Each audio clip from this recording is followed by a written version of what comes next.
Welcome to everybody. We are here. We have a wonderful show for you this afternoon. Wherever you may be, we are distributing to many different places. I know that we have listeners in South Africa, in America, in Britain, and other places. So I just want to welcome everybody to our health show. We have a fantastic presentation and a fantastic speaker.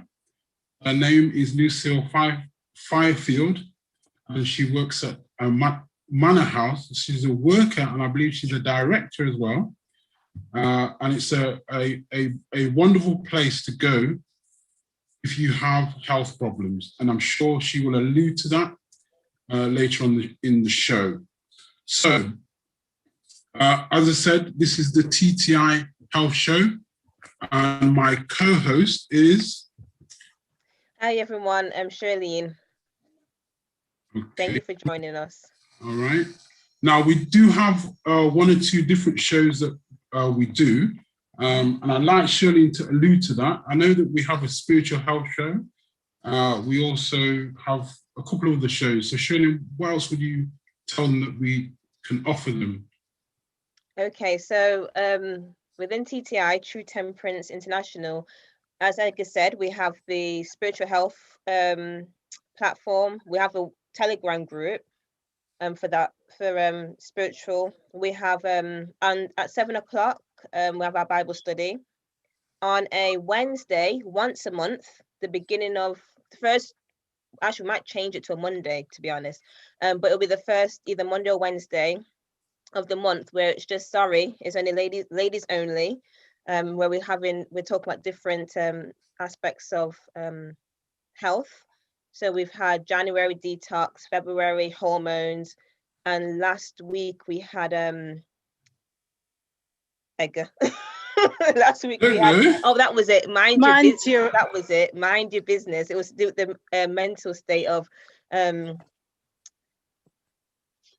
when you mind your business in terms of other people's business, but also you still need to be nice and look after other people. Your other people's business is still probably your business when it comes to looking after them, helping them, and not just being within yourself. So it's two different types we looked at last week, which was quite good. And then we have on a Thursday essential oils. Myself and Alvin, we talk about essential oils and how they're good for health. And then, of course, our Saturday show. Thank you for joining us today for 3. And then I think that's it. That's all the programs that we hold so far within TTI. Thank you very much, Shirley. That was quite well done. You got everything in. Very good. Yeah, I did. And we normally have... What about the Bible study? The Bible study was mentioned, yes. Yeah, that was mentioned first. It was mentioned, yeah. So normally we have a weekly challenge. Now, I don't know if you all know what the weekly challenge was, but I believe, you'll have to tell me if I'm correct, Shirley, it was to do like a green smoothie? Or yes. Drink, something like that? Yeah. I know, was there a particular recipe that was given out? Dr. Louisa did have on the cucumber, ginger, kale or spinach. Right. And I can't remember. I think they were the main ingredients, but she says as long as it's green, it's fine. So whatever people put together, okay, so it's fine. A green juice or a green smoothie, and there was to have it. Was it 3 times in a week? I think so. Yeah. I think something like that. But anyway, yes. That was the challenge for last week. So we're going to open up the floor to see how many people did it, and also did anybody get any benefits from it. But before we do that, we are going to go to the disclaimer. If you wouldn't mind doing that for me. Okay, that's fine. Do that right now. I'm going to bring it up so everybody can see it. Could you do that for me, Shirley? Okay, so as we do on our shows, every show, our disclaimer, as we're talking about health, we don't want, if anyone's underneath the physicians or general practitioner or on any medications, we do not want you to come off your medications or do something drastically. So this is our disclaimer for TTI. And can someone mute, please? Thank you. Okay, so only a physician can diagnose, treat, and prescribe for illness or disease. Any information disclosed or discussed at the TTI Zoom talk show are for educational and informational purposes only. Please continue to seek professional medical advice from your general practitioner regarding any illness or disease you may be suffering from. Thank you. Thank you, Shirley. Can I just ask you a quick question? I know you're very knowledgeable, Shirley. Why do we say that we don't want people to come off their medications? Oh, they'll probably be worse than how they are, or probably it depends, because we don't want them to come off the medication, because if they do, whatever the GP just prescribed for them, the doctor, whoever it may be, prescribe that for them for a specific reason. We wouldn't know what that reason is. That's the reason why we would not want you to come off your medication. And it's important for you to continue to speak to them whilst you're doing this other alternative method to your health. Yes, exactly.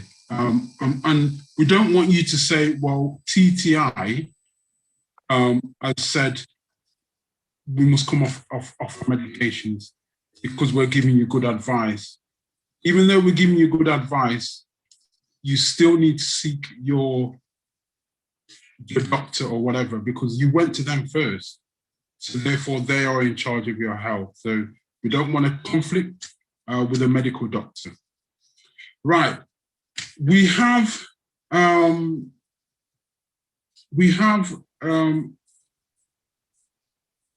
Telegram, which is like it's similar to WhatsApp, where you can post information and so on. So I'm asking one of the leaders if you could put in the chat. Also, we have a website. We are still running WhatsApp, but the thing is we're actually going to change from WhatsApp to Telegram. So although WhatsApp is still running, we're going to, at some point, I can't remember the date, at some point we're going to stop WhatsApp. But at the moment, the plan is that we will put our posters and so on so people can still receive information. But if it's possible, we would like people to kind of migrate or move over to Telegram. Yeah. So at this point, we're going to open the floor up to see how many people did the challenge and if they receive any benefits from doing the challenge. So if you'd like to unmute, tell me where you're coming from, and let me know if you did the challenge, which was set last week. Hi, my name is Marlene from Manchester. Hello, Marlene. In England. I'm actually having my green smoothie as we speak. Fantastic. And it's made with kale, spinach, cucumber, a piece of apple, and some avocado. And it's delicious. Wow. Okay. And would you say that you've felt the benefits from having it? I feel the benefits because usually I like to snack between being a diabetic. And sometimes it's not always being a diabetic. It's just the stresses of life. You want to snack, but I find with this, it's quite filling and it keeps me going. And yeah, I love it. And whereabouts are you from? I'm in Manchester, in England. Manchester, that's it, yes. Yeah. Thank you very much for your comments. Thank you. Is there anybody else who would like to unmute and give your experience? And also, I don't mind if you want to mention a previous challenge as well, I'm happy to accept that as well. So, anything else to the green smoothie that would like to share? Joshua from Reading. Hi, Joshua. How are you doing? I'm very fine. We did the other one for last week: cayenne, turmeric, lemon, and honey. Okay. Yeah, I'm enjoying it every morning. Okay, excellent, excellent. Anybody else? Hello there. Hello. Hello. Hi, Edgar. How are you doing? And everybody else, actually. I'm doing well, thank you. I'm just taking a walk. But yes, so I did the green juice challenge. Didn't quite do it every day, but I did it maybe 4 times and really enjoyed it. Enjoyed mixing the flavors and having the texture of the avocado in there just to boost with the smoothness. Didn't have the avocado every day, but when it was there, I really appreciated it. And as Marlene was saying, it does help with making you not hungry before time. And obviously the blood appreciates the chlorophyll in the green consumables, if you wish to put it that way. I tended to stick with fruits and shared on the groups that your cucumber is still a fruit because it has seeds in it, but even though a lot of people have it as a salad, but it's still a fruit. So, and try to keep it green. Although one time I did put a piece of pineapple in, but that was me. Thank you. All right, thank you. Is there anybody else who would like to give us a testimony on their green smoothie or another challenge?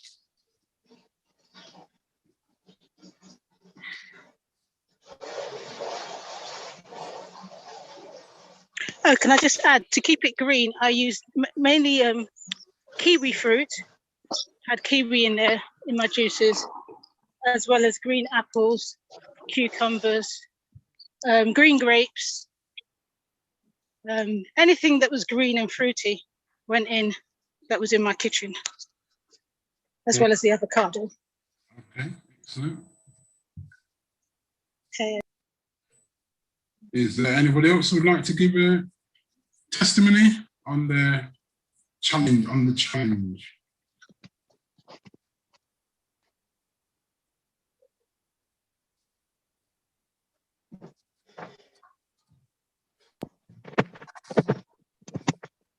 I know a few others did it because the photos were posted. Oh, and also remember, the challenge wasn't just about green juices. Just remember, it was also the raw salads. And so there must be plenty of people that had raw salads. I know I posted a few pictures on the groups. All right.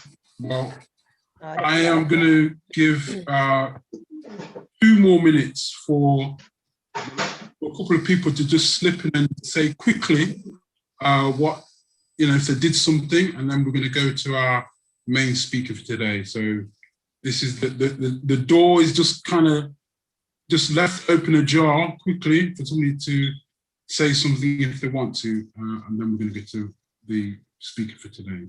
Oh, hi. Can you hear me? Yes, I'm Jacqueline hello. from London. Jacqueline. Hi. Jacqueline. I'm brand new to the group. I got introduced 2 days ago via a lovely lady called Tracy. I hope Tracy's tuning in. Hi, Tracy. But I'm not aware of your challenge. However, I have been just having a lot of broccoli and Brussels sprouts, pretty much. Yeah, and sometimes a bit of celery. So I've been having it, not necessarily as sometimes a smoothie or a soup. And I've been having that for the last couple of weeks because I'm got a lot of intolerances, which I just picked up over a few weeks ago. And there's not every vegetable or fruit I can eat. So that's I've got high histamine levels. So that's the only safe vegetables and food I could eat. I can't hardly eat much, but I'm getting on with it. So I'm quite pleased with it. So my whole fridge is stuffed with green at the moment. So it's just so funny that you're talking about green because that's all I can manage in my system at the moment. Thank you. Thank you very much, Jacqueline. Right, at this time, we are going to go over to our speaker, which is Lucille Fifield. Hi, Lucille. Hello, Edgar. Good afternoon. How are you doing? I'm doing good. As you can see, if you've got, I've got the sun shining on me. Yeah, you look like you're in Jamaica. Well, I wish I was, but unfortunately. And I did go out for my afternoon walk. Sharon's having an afternoon walk at the moment, but I did go for a long walk today. So yes, it's great to be on TTI once again. Okay, before you start, would you like to just tell our viewers a bit about Manor House, a bit about yourself, and then we'll go into the presentation? Sure. Yeah, I was going to do that as part of the presentation as well. So what I'll do, Edgar, you do it how you want to do it. That's fine. So the first bit, I'm going to share my screen, and okay, share my screen. All right. Okay, so can you see my screen at the moment? Yeah. All right then. So yeah, so you asked me a little bit about myself. I'm the health director of Manor House. And Manor House is a health education, a wellness center. It's the only one that we know of in the UK, where we work with people who have lifestyle conditions, and hypertension is one of those lifestyle conditions. I'll be talking a little bit more about it towards the end as well. So as I go through this presentation, I'll be talking about different things, some of the lifestyle choices that we can make to maintain our health. But at the end, I'll be telling a little bit more about what we do. Essentially, we work with people who predominantly have lifestyle conditions, and we work with them to either reverse the conditions or reduce the severity of them. So today we're looking at hypertension, and I know on the flyer it says the silent killer. I like to call it the silent assassin. So before we go into the meat of the presentation, I would just like to give you a quick overview of what we're going to be looking at. So we're going to look at hypertension, the disease or the condition. In fact, it is a sign. We're going to look at its causes, how to prevent it, and its cure. And the cure is essentially up to the body to cure itself. We just provide the right environment so that the body can cure itself. So I know that you shared a disclaimer, but before I go into my own personal disclaimer, I just want to, if possible, to just do a little prayer so that this presentation goes smoothly. So I'm just going to say a prayer. Dear Heavenly Father, thank you for this opportunity to talk about hypertension. You know that many people are suffering from hypertension, and many people do not even know they have it. I pray that you be with the listeners, that they may understand. I pray that you be with my lips so that I may be able to share the information in a beautiful way. In Jesus' name we pray. Amen. All right, so I'm just going to share with you a disclaimer. So the following information is not intended to be a substitute for professional medical advice, diagnosis, or treatment from your regular physician. And I know that TTI have mentioned that already, but I want to reiterate that. So if you're concerned about your particular health, you should meet with your personal physician to discuss your conditions and your concerns. Also, on this open platform, it's totally inappropriate for TTI or myself to discuss your personal issues. So if you have questions, present it from a broad perspective rather than say, well, I've got this condition, what do you think I should do about it? If you need to have any advice, it's best to see one of the leaders on TTI or come to Manor House. All right, so hypertension, the silent assassin. So why is it a silent assassin? Once you have it, you may not be aware of it. It creeps up on you and appears apparently out of the blue, determined to take you out, and it may give you a mortal wound. Now, there are many people who have been affected by hypertension or high blood pressure. I just want to go through a few that you may know. So back in the day, many of us used to sit down to Top of the Pops, and we used to listen to Barry White, singer, songwriter, musician, with this beautiful deep baritone voice. He was diagnosed with high blood pressure in 1995, and he had to even cancel a tour in 1999 due to his health problems.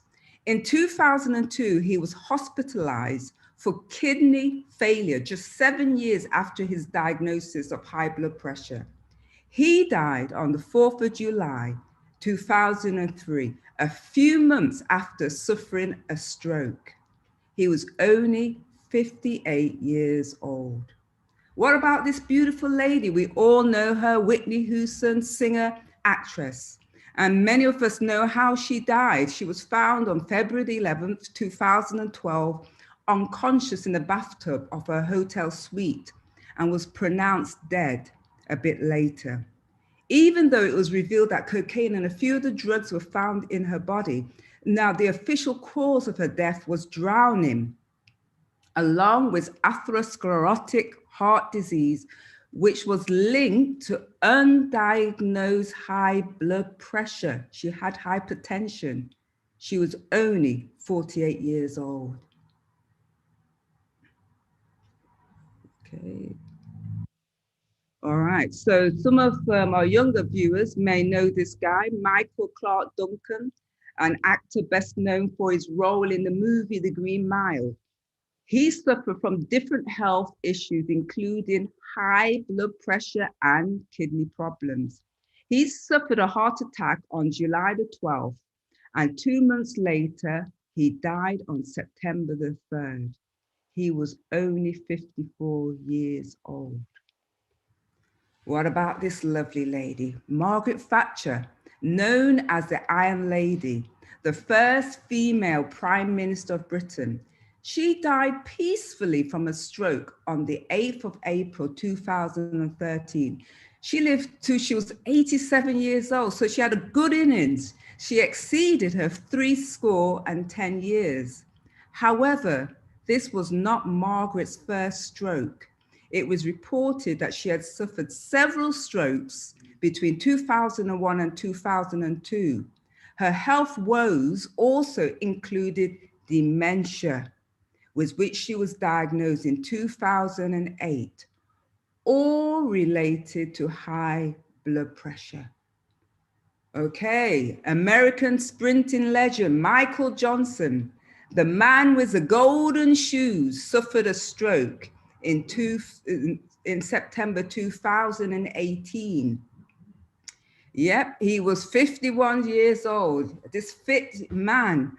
After a visit to A&E, he was admitted to the hospital where he was diagnosed with an ischemic stroke, which is caused when a clot blocks blood flow to the brain. He had a TIA, a transient ischemic attack.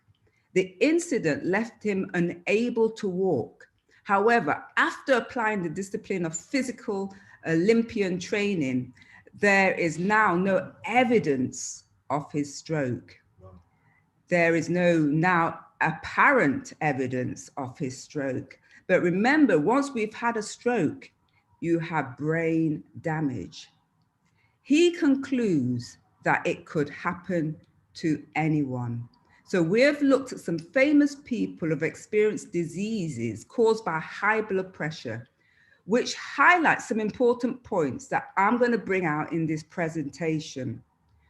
We all know, every one of us on this platform, I would say, knows somebody who's been impacted by hypertension, whether it's a heart attack, whether it's stroke, whether it's kidney failure. We know somebody. Even me personally, within my family, my mother and my father, both of them have had strokes. My dad had 2 strokes. My mother's had at least 1 stroke, if not more. So let's look at who is affected by high blood pressure, hypertension.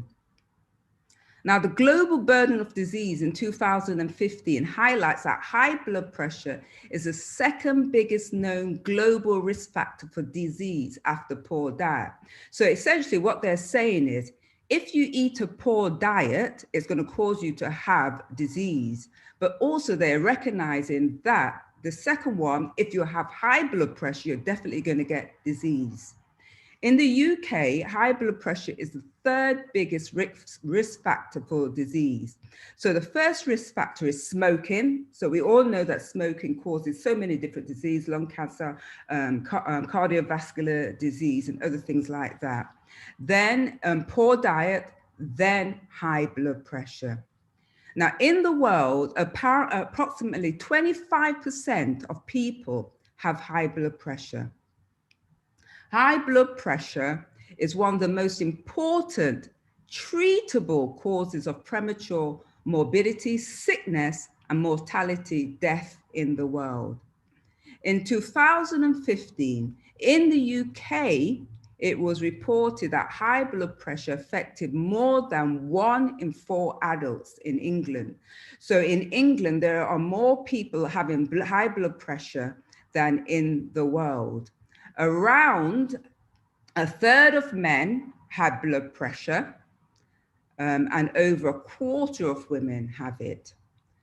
Around 13.5 million people in the UK in 2015 had high blood pressure. And high blood pressure has contributed to around 75,000 deaths. And we're not even looking at people who are disabled after having issues with high blood pressure. So more than 5.5 million people are undiagnosed, and we're looking at the UK. So for every 10 people who are diagnosed with hypertension, a further 7 people remain undiagnosed and untreated.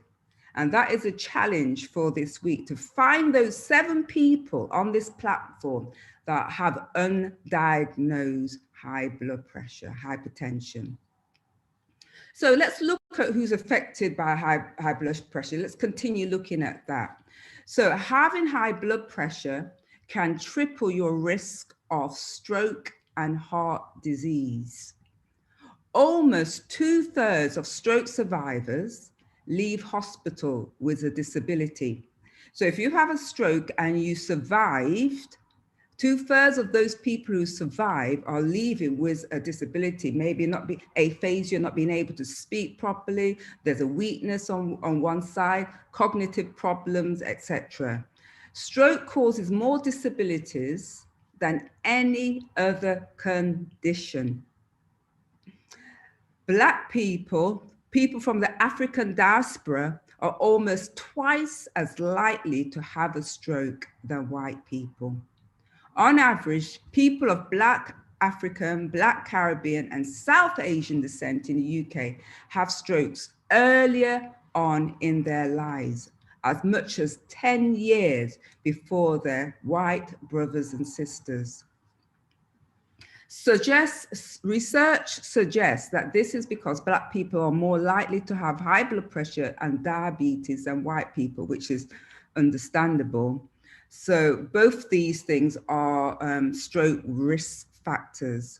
So in the last 20 years, the incidence of stroke in London has decreased by 40% for white people, but has not decreased for Black people. Black people are more likely to have sickle cell disorder, which increases the risk of a stroke. And children are not immune to hypertension either. Every year, 400 children are affected by strokes as well. So let's look at some of the costs of having hypertension.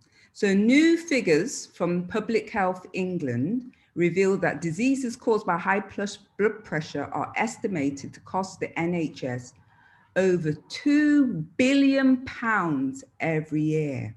So what diseases are we talking about? We mentioned coronary heart disease, we've mentioned strokes, which is a common one, dementia, we've mentioned kidney disease, just to name a few. High blood pressure, which can often be prevented or controlled through lifestyle changes, accounts for 12% of all visits to the GPs in England. Now, by reducing blood pressure of the nation as a whole, we can save 850 million of the NHS and social care spend over 10 years. So if just 15% more people who are unaware they have high blood pressure are diagnosed, then we can save 120 million of NHS and social care spend. Just identifying 15%. And if we identify another 15%, then again, we'll save another 120 million pounds of NHS and social care spend. So the question is, what is hypertension? So the explanation is in the word. To break the word down, it just means high blood pressure. Blood pressure is the force at which your heart pumps blood around your body. So when we take our blood pressure reading, it consists of two numbers shown as one number on top of the other. So the first number, the top number, is your systolic blood pressure. So it's the highest level your blood pressure reaches when your heart beats. So when your left ventricle contracts, it's the force at which your heart pumps blood around your body. The second, or the bottom number, is your diastolic blood pressure. So it's the lowest pressure in the arteries when your heart is refilling with blood for another beat. It's the lowest level your blood pressure reaches as your heart relaxes between beats. So it's the resistance to the blood flow in the blood vessels. So I like to remember it as, you know, when doctors or professional talks about the diastolic or systolic, sometimes you can get confused. And as a nurse, I always used to remember systolic begins with S, the sky, so it's the high one. Diastolic begins with D, down, that's the lower one. So what is, according to the UK, the ideal blood pressure? The UK defines ideal blood pressure reading between 90 to 60 millimeters of mercury, 90 over 60 millimeters of mercury, so it's a range, 120 to 80 millimeters of mercury. So hypertension is a sign that indicates a potential ill health condition. So according to the UK, if you persistently measure a blood pressure at 140 over 90 millimeters of mercury, then you have high blood pressure. So it's 100, that's according to the UK, the NHS. So what are the complications of high blood pressure? Okay, so if your blood pressure is high, it puts extra strain on your blood vessels, your heart, and other organs, such as your brain, your kidneys, your eyes. So persistent high blood pressure can increase your risk of a number of serious and potentially life-threatening health conditions. So let's look at some of them. So the brain. So what can happen if you have persistently high blood pressure, according to the UK level, over 140 over 90 and above?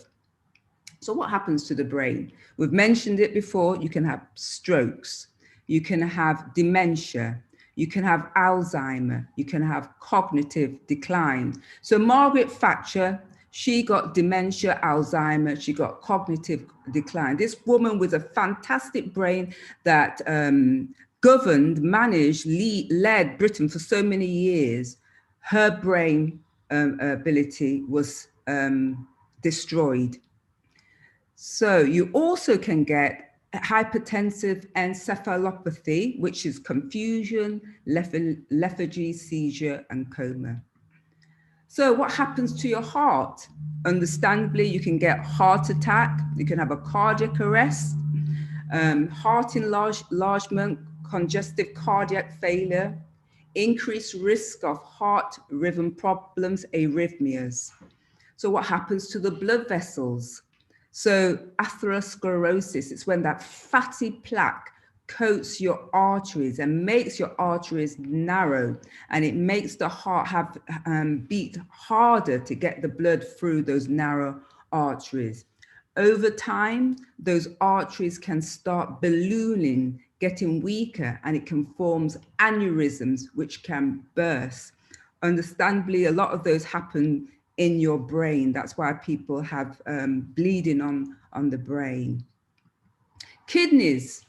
So because of that ongoing chronic high blood pressure, overall it damages the kidney. People get kidney failure and dialysis. What about the eyes? It can lead to retinal damage and blindness. And especially for the men, they have a slow, weak urine and trouble voiding. But one of the biggest things that I focus on is a cognitive decline. That's one of the most devastating effects of hypertension, which impacts the brain, because once your brain is affected, you become a different person. And many people who are looking after elderly relatives know that they're experiencing dementia, Alzheimer, often contributed by high blood pressure. So while having a stroke may be the most immediate, devastating and feared complication, hypertension appears to accelerate brain aging. High blood pressure among the middle-aged adults have been linked to future cognitive decline and dementia. So if you have high systolic numbers, that is what seems to inflict the most damage. So high blood pressure leads to deficits in numerous brain functions. For example, your memory declines, your reaction time, your ability to be attentive to something or focus on something declines. Your reasoning ability, that front lobe, starts being destroyed. You lack flexibility. You're not able to problem solve. You have difficulty planning. You have difficulty executing different tasks. Your cognitive processing speeds slows down. And if that's not bad enough, if you already have some degree of cognitive decline, hypertension accelerates that decline over time. So even if your hypertension is controlled by medicine and not lifestyle, hypertension will cause a slow deterioration of brain matter, which weakens your ability and intelligence. So even those people out there who are on high blood pressure tablets, over time, it will not prevent the wearing down of your cognitive abilities. And for the first time ever last year, the cause of death, the highest cause of death in women was dementia, which had overtaken heart disease. So let's have a biblical break. Let's see, does the Bible have anything to say about hypertension? Now, there's this wonderful story in 1 Samuel chapter 25, where it narrates the story of Nabal. Nabal was a foolish but rich cattle breeder. He was very, very wealthy. He refused to provide David and his men some of his sheep, as was the custom. Angered, David then vows to slay Nabal. But Nabal's wife, whose name was Abigail, intercedes on behalf of Nabal and the whole Nabal's community and secures the life of her husband and family. Nabal is totally unaware of this, and the night before, he's had this massive riotous party, a lot of heavy alcoholic drinking.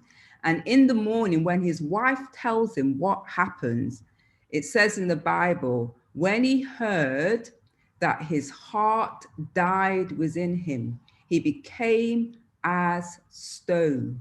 The shocking news, the stress, raised his blood pressure. And coupled with the fact that he had been drinking all night and had dehydration, it caused a massive stroke. Modern researchers believe it was a cardioembolic brainstem stroke. And it says in the Bible, 10 days later, Nabal passes away. So there's another story which we can learn a lot about.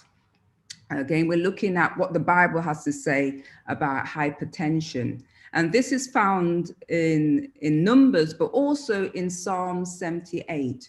And it's about the Israelites when they have left Egypt. So there was the Israelites, and we had the mixed multitude, people who came out with the Israelites, and they were going through the desert. Now, God had fed them angels' food, manna from heaven, but they became fed up with manna, and they wanted flesh food. In fact, they hankered and cried for flesh food. And if you read the Bible story, they were standing at their tent doors, crying to one another, I want meat, we want meat, I'm fed up with this manna. So God knew the meat wasn't good for them, but because they moaned and complained and cried like toddlers, God said, okay, you want it? I'm going to give it to you. So God allowed all these quail, these little birds, to rain down around the camp of the Israelites. And for a whole month, they were gorging on flesh, on animal meat. They were eating this quail. And in fact, it says in the Bible, they were drying it, so they were preserving it. And it says there, so they did eat and were well filled. For God gave them their own desire, but they were not estranged from their lusts. But while their meat was yet in their mouths, the wrath of God came upon them and slew the fattest of them and smote down the chosen men of Israel.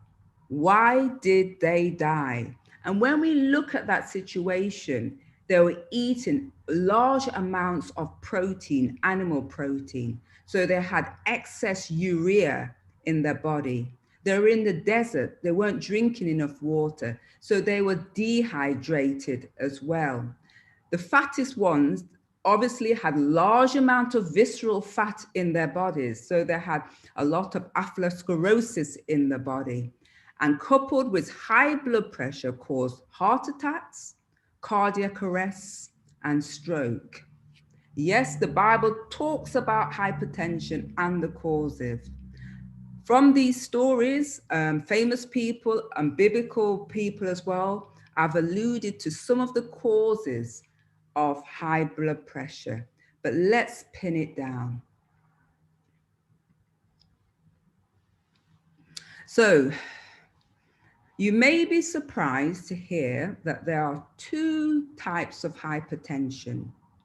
So often the doctors say, yeah, you've got hypertension, but there are two types. There's primary and secondary. Secondary hypertension is caused by other diseases. For example, you may have diseased adrenal glands, and those are the glands that sit on top of your kidneys. The small hormone produces glands, they can produce excess hormones that cause high blood pressure. Another disease is overproduction of hormones by the thyroid in the neck can cause high blood pressure. Even sleep apnea, those people who sleep and they wake up in the night because they're not getting enough oxygen, can cause secondary hypertension. Certain drugs also can cause hypertension, like the contraceptive pill, or non-steroidal anti-inflammatory drugs like ibuprofen, aspirin, naproxen, and Voltarol. And I can share with you that my husband, Arthur, for many years, he was on ibuprofen and his blood pressure was high, his kidneys were failing, but the doctors didn't know why. We now know it was because he's been on these non-steroidal anti-inflammatory drugs for many, many years.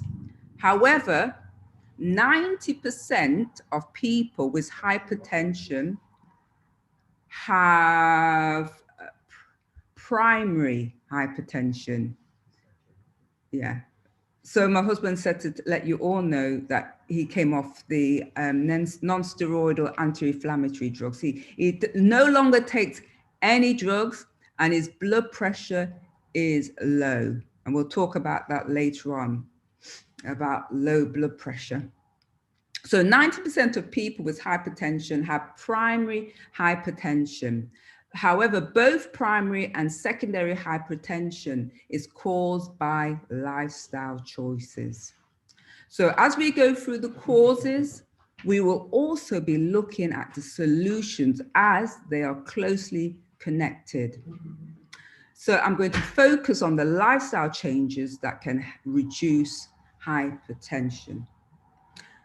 So in the Western world, as we age, our pressure gets higher and higher. So by the time we reach 60, more than half of us are affected. Well, we can assume that because it affects most of us when we get older, then it's probably a disease that is linked to aging. However, that is not true. We have known since the 1920s that high blood pressure does not need to occur. Researchers measured the blood pressure of 1,000 people in rural Kenya who ate a diet centered around whole food, whole grains, beans, vegetables, fruits, and dark leafy vegetables. Now, as we, in the Western world, as we age, our blood pressure goes up. Their blood pressure actually went down. As they aged, their blood pressure went down, and the lower, the better. In fact, their blood pressure started off at 110/70, and in many cases were much lower. So that similar research was repeated, and they looked at rural China. You find the same phenomenon. People at a whole food, plant-based diet had significantly low blood pressure, some at 110/65. Their blood pressure was the same as a 16-year-old. Also, if you follow a certain lifestyle, you can have similar blood pressure. So the Adventist Health Studies, these studies are longitudinal studies or epidemiological studies. So my background, I'm public health, and we look at large numbers of people to find answers about what is good health practice. So these studies started off in 1958 and they still continue today. And from these studies, they found out a lot of information about how to keep yourself healthy. So to date, there have been 6 Adventist health studies done in California, which has produced an amazing amount of evidence of how to keep yourself healthy and live a long, productive life. So why did they look at Adventists? Now, Adventists are a diverse group of people of different ethnicities.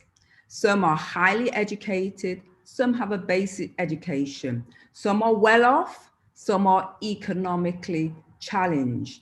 So, but they have a number of factors about them in that they do not eat some confounders or variables like smoking or alcohol. Yeah, so they don't drink alcohol and they don't smoke. So what these researchers did, they categorized these Adventists into 5 groups based on what they ate.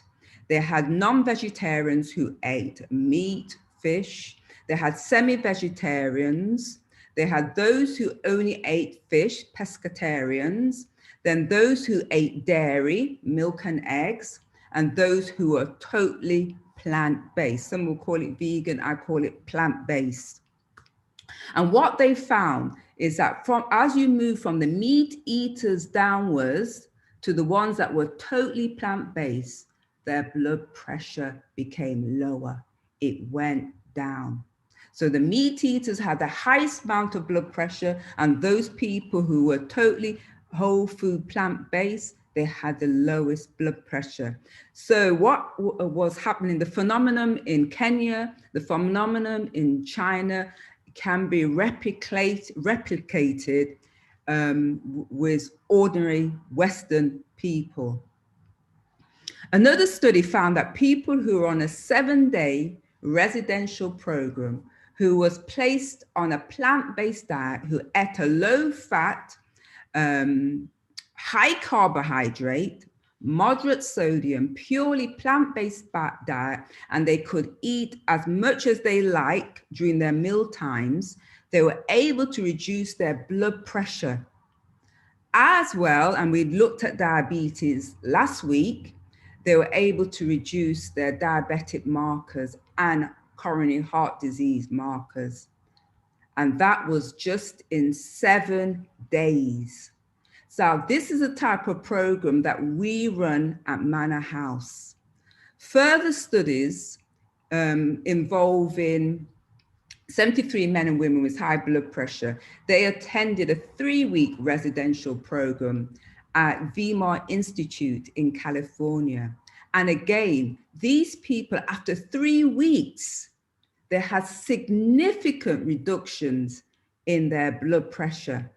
So if you start on the program for 7 days, you know what you need to do, you go home and you continue that program. 3 weeks later, your blood pressure will be reduced significantly. All these studies point to what we put in our mouth affects our blood pressure. So what they found is that a high saturated fat diet, and saturated fat is found in animal products, including fish, a high salt diet, a high animal flesh-based diet contributes to high blood pressure. Conversely, a low saturated fat, low salt diet, and a high plant-based diet lowers hypertension and also prevents hypertension.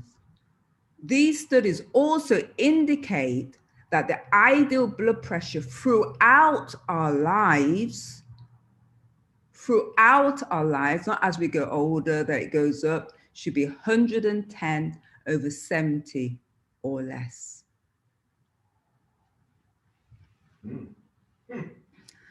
Now let's look at salt. God designed us to eat a plant-based diet consisting of 250 to 500 milligrams. That's about 0.5 gram of sodium a day.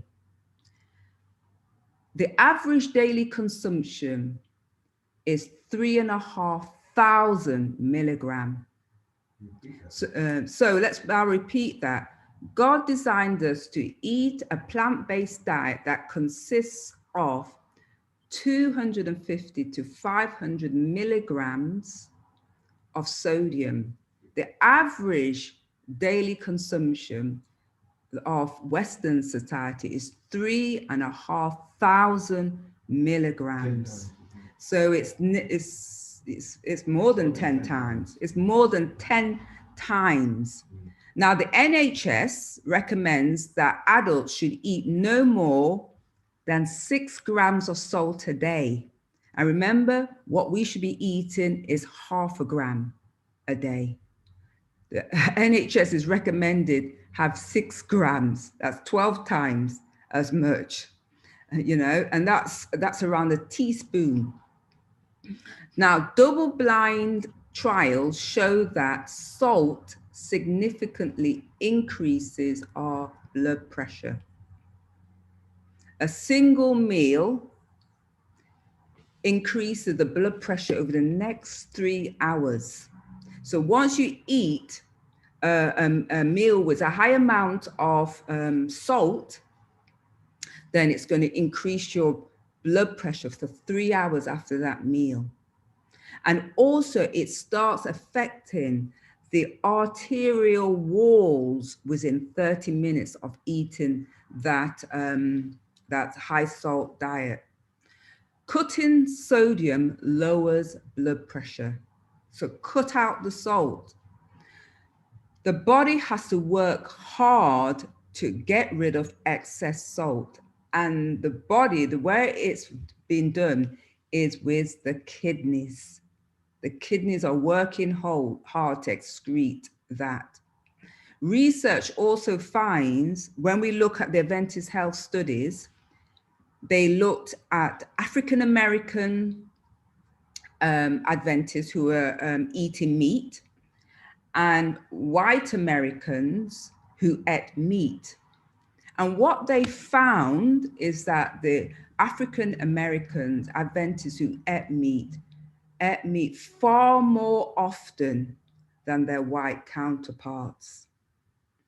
So culturally, it seems that people of the African Americans and Caribbeans in particular, we tend to eat meat far more than other people. I remember doing a presentation at a church one day, and someone came to me afterwards and said to me, fantastic presentation, but I'll never give up eating meat. And I asked them, oh, how often do you have meat? Every meal. Every meal? How many meals do you have? 3 meals a day. So breakfast, lunch, and evening, they were eating meat. All right, so I won't go there. So there's another research. It's called the DASH, and that means the Dietary Approaches to Stop Hypertension. This was done in 2001. DASH, Dietary Approaches to Stop Hypertension. And you can see on the screen, they had 3 groups. They had a control group, fruit and vegetable group, and they had the DASH diet. So the black dot is where they started, their blood pressure started, and the other dot, the white dot, is where their blood pressure went down. And what you can see that the people who are on the DASH diet, which consisted of diet rich in fruits and vegetables, low-fat dairy foods, and reduced in overall fat significantly, lowers blood pressure as well. So at this time, we're going to have a little break, and I'm going to invite Jean Patton to share a testimony. So I'm going to stop. And Jean Patton, I'm just going to exit this. Oh dear. If I can stop share. All right. So Jean Patton, she came on one of our residential programs. It was a 10-day program, and I'll let her tell you her experience of coming on the program. I'll hand it over to you, Jean. I can see you there. Okay, you need to unmute, Jean. Jean, you need to unmute. Okay. Greetings. Can you all hear me? Yes, we can hear you. Yes, as Lucille said, my name is Jean Patton, and I'm from Surrey, just outside London. I'm a fitness instructor, providing training and instructions of fitness program to individuals, groups. I engage clients in exercise routine for weight loss and various programs. Over the years, I was, oops, sorry. You all right there? Over the years, I realized my blood pressure was very high. So I was given medication by my doctor. But even with the medication, my blood pressure continues to be high.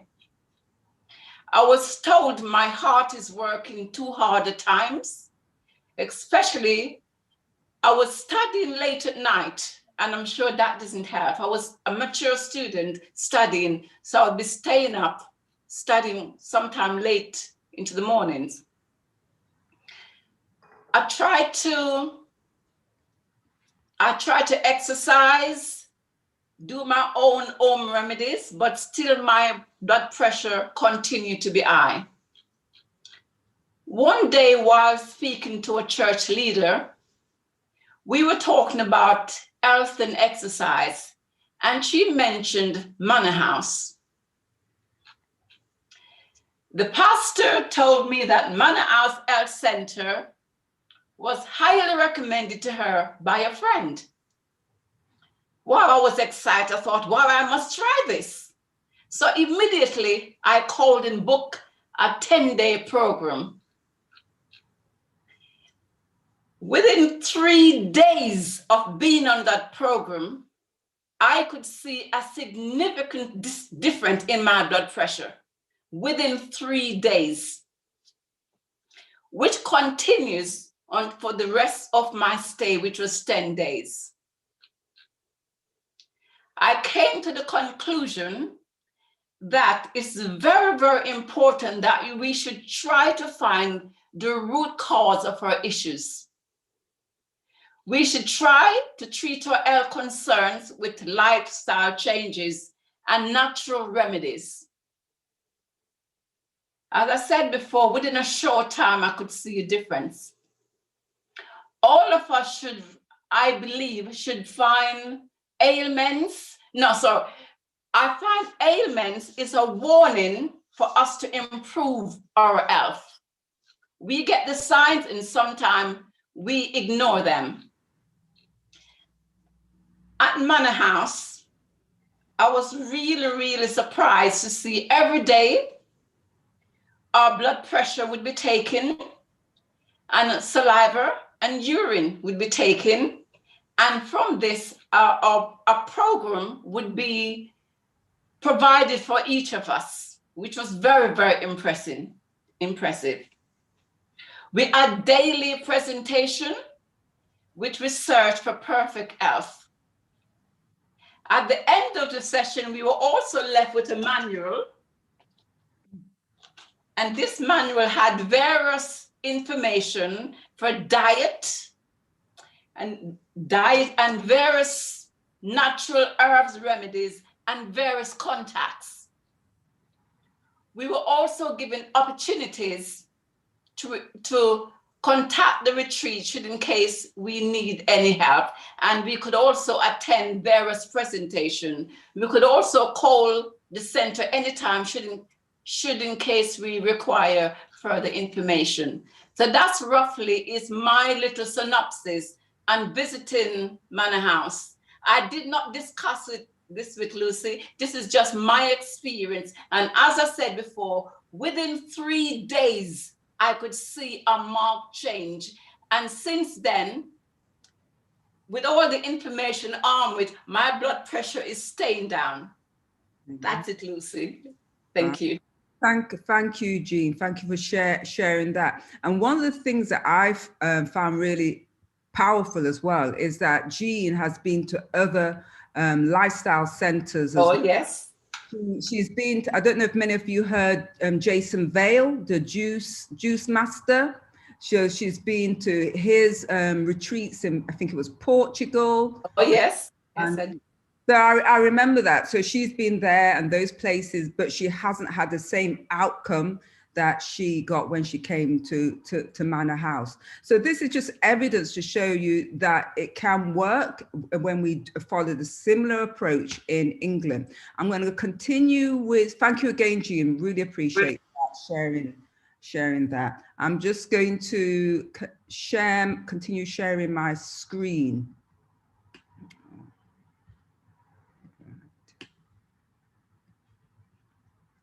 Okay.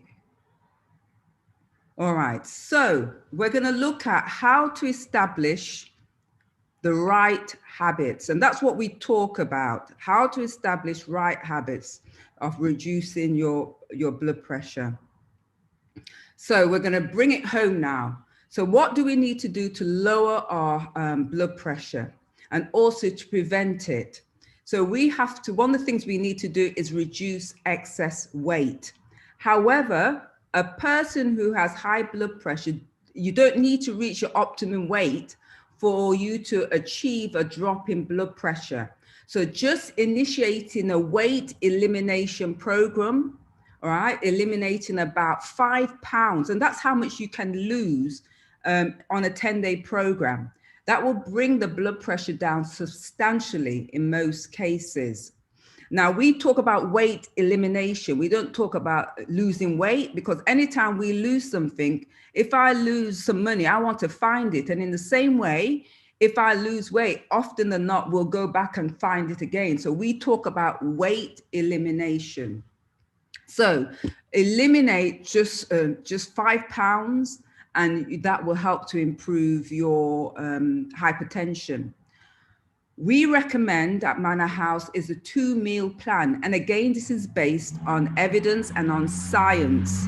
So what we recommend is a good breakfast, a moderate lunch. They call it intermittent fasting. I just call it the 2-meal plan. We recommend no snacks, drink only water between meals. And if you are not a laboring man, so if you're not out digging holes and building houses, you only need 2 meals. So if you are a laboring man and you do a lot of physical work, then have a light evening meal. But if you're not, eliminate the evening meal. Also, get rid of refined sugar and free fats or fatty foods in the diet, while increasing fiber as well. We need daily moderate exercise for approximately like 45 minutes a day, brisk walking.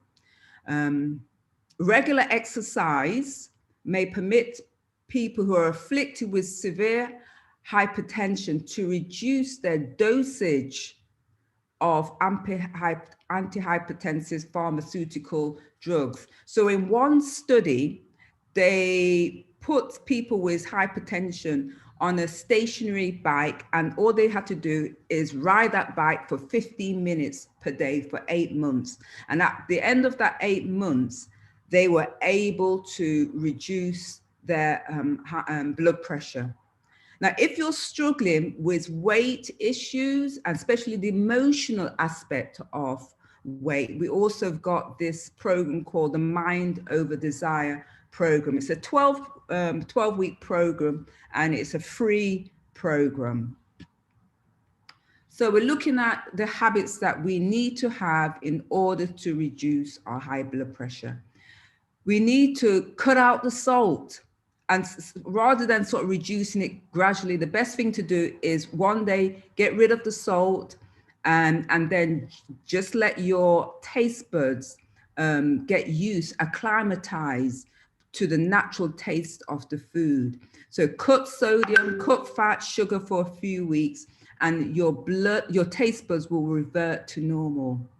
And what you'll find once you've got rid of the sugars and the salt and the fat, the food will taste more flavorsome. And then if someone adds salt to your diet, you will actively dislike the salt. So don't add salt at the table or when cooking. Stop eating out so much. Takeaway foods, which are called cheap foods, are the worst. They have a high amount of salt and a high amount of saturated fats. Avoid processed foods, foods are in tins, and packaged foods. And then also, if you go shopping and you need to buy some package, read the labels on the package. Look at the sodium content and ensure that it has low sodium as well. So again, we're looking at the right habits. If you're drinking tea and coffee, eliminate caffeine. Eliminate it. Studies show that caffeine affects blood pressure. So 1 cup of coffee per day, or the equivalent in Coca-Cola drinks, may raise the diastolic and systolic blood pressure 5 to 6 points. It follows that eliminated caffeinated drinks has the potential to lower blood pressure by the same amount. It's important that people drink water. Many people who come on the retreat are suffering from chronic dehydration. I remember speaking to a lady on the phone one day, and she's had high blood pressure for a long time. And I asked her, how much water do you drink? Oh, I drink a lot of water. How much water do you drink? The actual amount. And she said, oh, 1.5 liters. I said, that's not sufficient water for your body. Yeah, you're suffering from chronic dehydration. Insufficient water in the blood increases the thickness, the viscosity of the blood, and it makes it harder for the heart to pump the blood around the body. It's important that we adopt whole grains foods. So eat foods that are unrefined, like rice, whole grain rice, and other whole grain foods as well. Foods high in calcium content can significantly lower blood pressure. So a research showed that over 6,000 men and women with high blood pressure were classified according to their calcium intake. The results was that each gram of calcium consumed per day seems to lower the risk of high blood pressure by about 12%. However, it should be noted that people should be getting calcium through their diet, not taking supplements per se. So we should be having green leafy vegetables, which are good sources of calcium. And also a common breakfast food like oatmeal porridge has also been found to reduce blood pressure. But one of the things I recommend is to vary the food that we're eating every day. Don't have porridge oats every day for 7 days a week, for 4 weeks of the month. Change what you're eating and use oats in different things. Make a meatloaf or different things like that with oats. All right, so we're looking at the right habits. Remember Nabal? He had a stroke from some shocking news. So life stresses can raise our blood pressure. Stress does not seem to affect the diastolic blood pressure much, remember, but it tends to act more on the low one, the diastolic, down. It doesn't affect that one, it affects the systolic blood pressure. In fact, I had a friend this week rang me. She had a tiff with her husband. Blood pressure was very, very high. It was like 173 over 100 and 510, just because of stress. So we need to know how to manage stress. Stress is a broad subject, but there are some excellent books available to manage stress, depression, and anxiety. So my husband's here, said, how did you sort it? So what I recommended for my friend, we mentioned it, I think last week or a few weeks ago, was cayenne pepper and garlic, loads of garlic crushed up together with some, I think it was lemon juice, and she took it and was in about 10, 15 minutes, her blood pressure came down. Yes. So we're looking at stress, all right? How do you manage depression, which is excess past? How do we manage stress, which is excess present? How do you manage anxiety, which is excess future? There's lots of tools out there that you can use. I recommend the power of hope. It's something that the TTI could invest in and give to some of their audience, the power of hope. In fact, you can get it online. You can get it as a PDF. It's a wonderful little book that gives you the tools for managing depression, stress, and anxiety. Biblical meditation may lower blood pressure in hypertensive patients as well. Research has shown. What is biblical meditation? Reciting scripture, learning scripture and reciting it. So when the stress comes onto you, remember those scriptures, repeat it out loud. Singing is a weapon that we can use to get rid of pressure as well. When we feel stressed, Sing out loud. Another tool is progressive muscle relaxation, may lower blood pressure as well in hypertensive patients. And progressive muscle relaxation, when I was a midwife, that's what they taught us. So when women were going through labor, rather than fighting against the pain, tensing themselves all up, we taught the women how to relax each muscle. And so that also helps to lower blood pressure. And finally, smoking. Quit smoking if you're smoking. Tobacco smoking increases the risk of hypertension by causing vasoconstriction. The blood vessels just clamp down. All right, so if you have blood pressure, so we just looked at how to establish the right habits. So if you have blood pressure, what can we do to assist nature to correct itself? All right, so how can we assist nature? So we're going to go through some of the things that you can take. Fruits, take. So ones that you can take, which are linked to reducing high blood pressure: bananas, blueberry, cranberries, kumquats, passion fruit, pomegranates, watermelon. So watermelon is a fantastic diuretic that helps to lower your blood pressure. It also supports the kidneys as well. Grains, I mentioned oats and rice, and we're talking about whole grain rice, and there's so many different rices out there. You know, you've got jasmine rice, you've got basmati rice, you've got black rice, red rice, Italian rice. There's so many different rices out there. Invest, go on Whole Foods online and buy some rice and treat yourself to all the different rices. Grasses that are good for lowering your blood pressure: wheatgrass, excellent. And you don't have to get the powder. Get some of the berries, the wheat berries, soak them, put them on some compost, grow it and juice it. Herbs, there's some powerful herbs which we've got in England. Wow, we've got nettle. Nettle is growing at the moment. Sharon mentioned about the green juices. I highly recommend nettle. Nettle covers so many different health conditions. So nettle is excellent, and reason why it's excellent, because its roots go right down into the soil and picks up those minerals deep in the soil. So nettles, they're growing up at the moment. Motherwort, ginger, cayenne, red clover. We're coming up to spring now. You'll be seeing the red clover growing around the place. So we've got nettle, we've got a red clover, corn silk. So in the summer, you'll be able to get the corn silk from the corn, rosemary, valerian.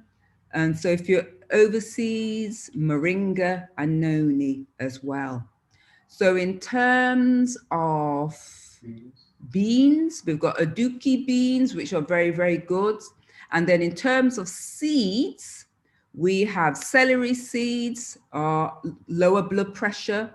Up to 85% of hypertensive people who took celery seeds were able to lower their blood pressure. Celery seeds act like a diuretic and as a pseudo-canal calcium channel blocker. Flaxseed, chia seed, grape, psyllium, and sesame seeds. So flax seeds are brilliant. And there's research out there that shows flaxseed is more powerful, more potent than hypertensive drugs. So we're looking at what we can do to assist nature if you've got high blood pressure. So we're looking at the algae. There's chlorella, there's spirulina. These are powders that you can have and you can add it to your green juices. There's certain mushrooms, maitake, oyster, reishi, and shiitake mushrooms. They are currently being sold in Tesco, so you can buy those now. There are sea vegetables like kelp and wakame. Other vegetables that are very good for lowering blood pressure is beetroot juice, celery, again, garlic, onions, spinach, and tomatoes. All right. So garlic is powerful. Yes, it's a powerful antihypertensive drug. It helps to thin blood. It helps to clear out the arteries as well. So much research has been done on garlic. And for instance, 40% of hypertensive subjects who took garlic experienced reduction of 20 millimeters of mercury or more, 20 points in their blood pressure after 7 days of garlic consumption. However, if you are on blood thinners, Clopidogrel and all those other ones, really be mindful of the garlic, right? Because you can make your blood too thin. And also onions are excellent as well. And cooked onions are more potent than the raw onions. They're helpful in reducing hypertension in patients. Yeah.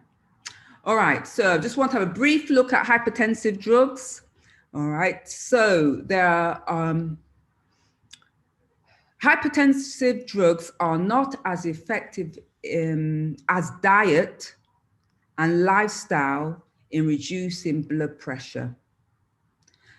Also, hypertensive drugs do not prevent the cognitive deterioration associated with hypertension. There are lots of side effects as well.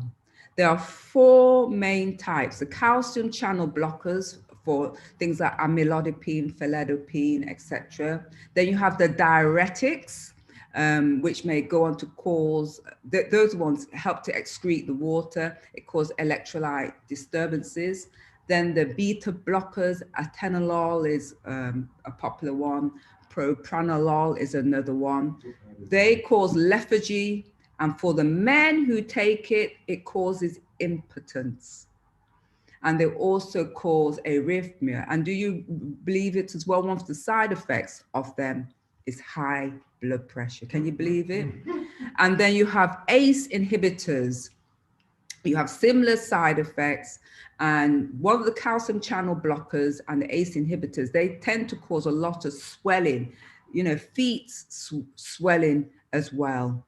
So as I mentioned, they are not as effective as lifestyle changes and certain foods. So for example, if we look at someone was on hypertensive drugs and they were taking flaxseed, the hypertensive drug will lower your blood pressure 8/3 points or 5 to 2 points. Whereas if you eat the flaxseed, it lowers it 15/7 points. So it's more effective than your hypertensive drugs. All right. And essentially, all drugs are poisonous. But as TTI says, we do not recommend anyone coming off their hypertensive drugs. As I said, you either change your lifestyle totally, or take your blood pressure tablets and be mindful of the side effects that you will get. So in summary, things that we can do is eat plenty of fruits, vegetable grains, unsalted nuts in moderation, and other low sodium foods. Avoid foods such as pickles, cured ham, Chinese rice, bulong, and other high sodium foods. Read the labels of the things that you are buying. Avoid low fiber foods such as meat and dairy products. Eliminate coffee, tea, cola drinks, and alcohol from the diet.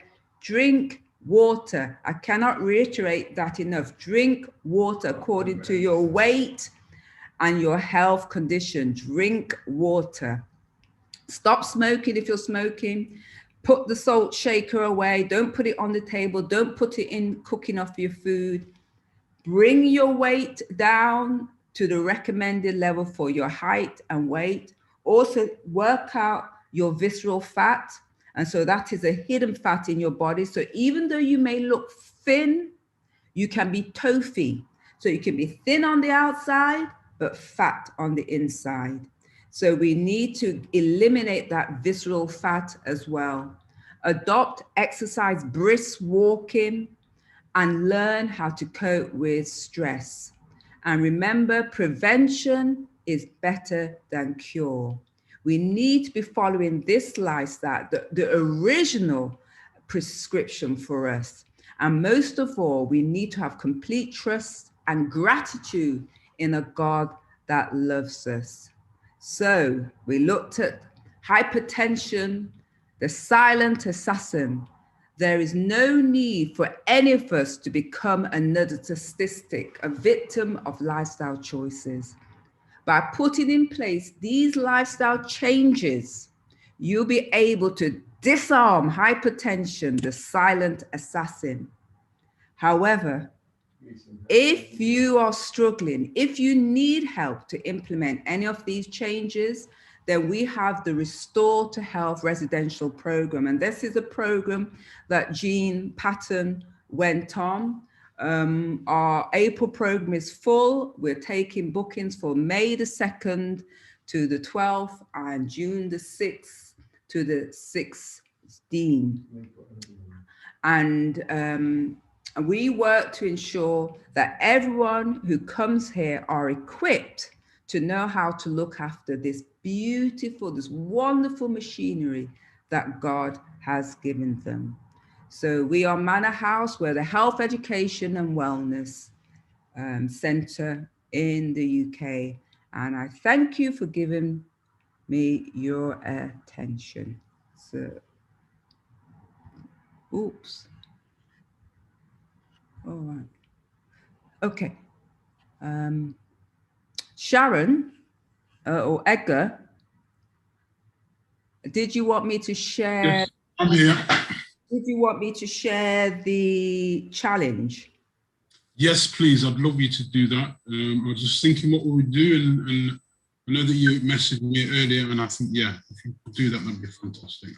So the challenge for this week, everybody, it's in two parts to the challenge. First one, if you haven't got a blood pressure machine, invest in a blood pressure machine and take and record your blood pressure. Remember, we said in the presentation, for every 10 person who knows they've got high blood pressure, there are 7 people who do not know they have blood pressure. All right, so invest in a blood pressure machine, and the challenge is to get one that you can buy it from the chemist. You can go Tesco, Sainsbury's, and all these different places and get a blood pressure machine. Once you've got it, start using it. Take your blood pressure, same time every day. Best time is in the morning. Yes, most people tend to have a cardiovascular incident within the morning. So the best time to take your blood pressure is in the morning. And if you're feeling up to it, you can take it on both arms. Yeah. Take your blood pressure on both arms. There shouldn't be a big difference between your blood pressure in both arms. If there's a big difference between both arms, it suggests that something's not quite right and you need to seek medical attention. So that's first part of the challenge. The second part of it, for those people who currently have high blood pressure, hypertension. Last week, we looked at making juices. So this week, continue making these juices. This is juices, not smoothies, juices. So you need to invest in a good quality juicer, masticating juicer. Make a juice of celery, beetroot juice, tomato, and blend it with 3 cloves of garlic. 3 cloves of garlic, yes? So make a juice, so 2 pots. Those people who've got high blood pressure, start having a juice every day. The same time around midday, mid-afternoon. Depends on when your blood pressure is the highest. So you should know when your blood pressure is the highest. And take this and record your blood pressure. Try it for a week. So make a juice. So we're extracting the juice from the fibers of celery, beetroot, tomato, and blend it together with 3 cloves of garlic. And yes, it won't taste nice, but it's medicine. All right. And so I hand over to you, Edgar. Thank you very much, Lucille. Excellent presentation. I'm sure everybody must have been very, very pleased with that. Thank you also for the testimony that we heard from Jean. Yes, excellent. So you know what the challenge is for this week? For those who don't have high blood pressure or believe that you don't have high blood pressure, I want you to get your blood pressure, buy a blood pressure machine or borrow one, do a check every day and see how you get on. And for those that do have high blood pressure, to do the juice that Lucille recommended, 3 cloves of garlic, 1 celery, was it 1 tomato? Well, it depends. It's up to your taste. You try and make it as nice as possible. Yes. Okay, and beetroot. And beetroot. See if you can get organic tomatoes as well. Yeah, because we get some tomatoes and they don't look red. They look kind of pale. So if you can afford it, invest in some quality produce.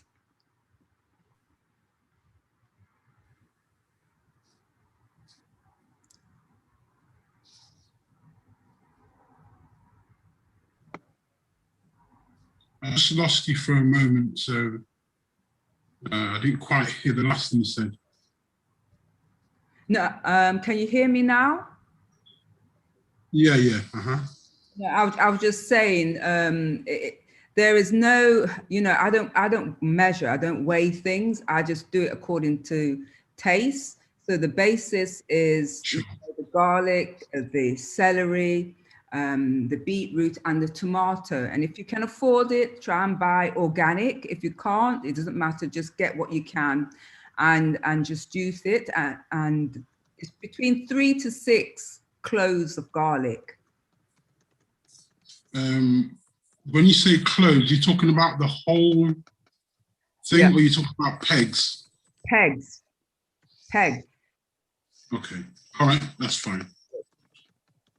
Okay, now we're going to open up for questions. Now, if, as Lucille said, we do not want it to be personal. It needs to be general.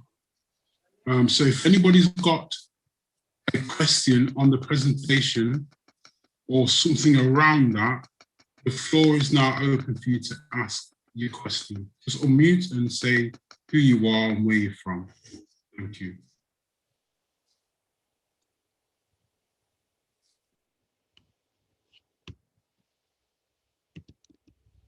Someone's talking. Ari, we can't hear you. You're on mute, Irene. Right, can you hear me now? Yes. Yeah, I've just recently joined the group, but I'm very interested in this presentation, which is very good. I would like to speak to Lucille at some time privately, if that's allowed. If I could have a number. So that's fine. Lucille, if you could send Irene your number. Oh. If you put that in the chat for her, put that in the chat for her, and you can have a personal. Yeah, I can have a personal. Yeah, that's fine. That's fine. I've got raised blood pressure myself, and it's just swinging all over the place at the moment. And there's other issues I would like to discuss with her, but not that's fine. Yeah. Maybe you could book one of her programs, and then you could do something or arrange something. Just I will talk to her, and once I get her number, then I can speak to her. And Lucy, can you put your number in the chat? Lucy? The number again. Right. Let me just write that down. It's sorry. It's gone off. Can we have it back, please? Well, what's gone off? The number that was on just now for. No, if you look in the chat, the number will be in the chat. Okay. Okay. All right. I'm not very au fait with this, but I was taking down the number earlier, but I was doing it as well, and it just went. Could we get the number back up, please? Because I started off, I only took down 6 numbers. If you go to the far right on your screen, it will say look in the chat. If you look in the chat, the number is there. I'm not very savvy with this Zooming. I'm trying to get used to it. Yeah, if you click on more or click on chat, you'll be able to get the number, okay? One more. Chat. Okay, thanks. Okay, no problem. Is there anybody else who has a question for Lucille or a comment? Yes, Ben. Hang on, Ben, go ahead. Yes, Lucy, it's very nice to see and hear your nice presentation again. But I've got 2 questions to ask you. What is the cause of a hypertension, and what are the 4 stages of hypertension? So the causes of hypertension, is that what you're asking? Yes. Okay. The causes of hypertension, we just sort of went through those causes. Most often there's primary and secondary hypertension. 90% of people have primary hypertension, which is linked to their lifestyle. So they have, you know, the foods that they eat, they're not drinking water, they may be smoking. If you're eating a high amount of saturated fat, it's going to line your blood vessels, which will make it a bit more narrower as well. And then you have the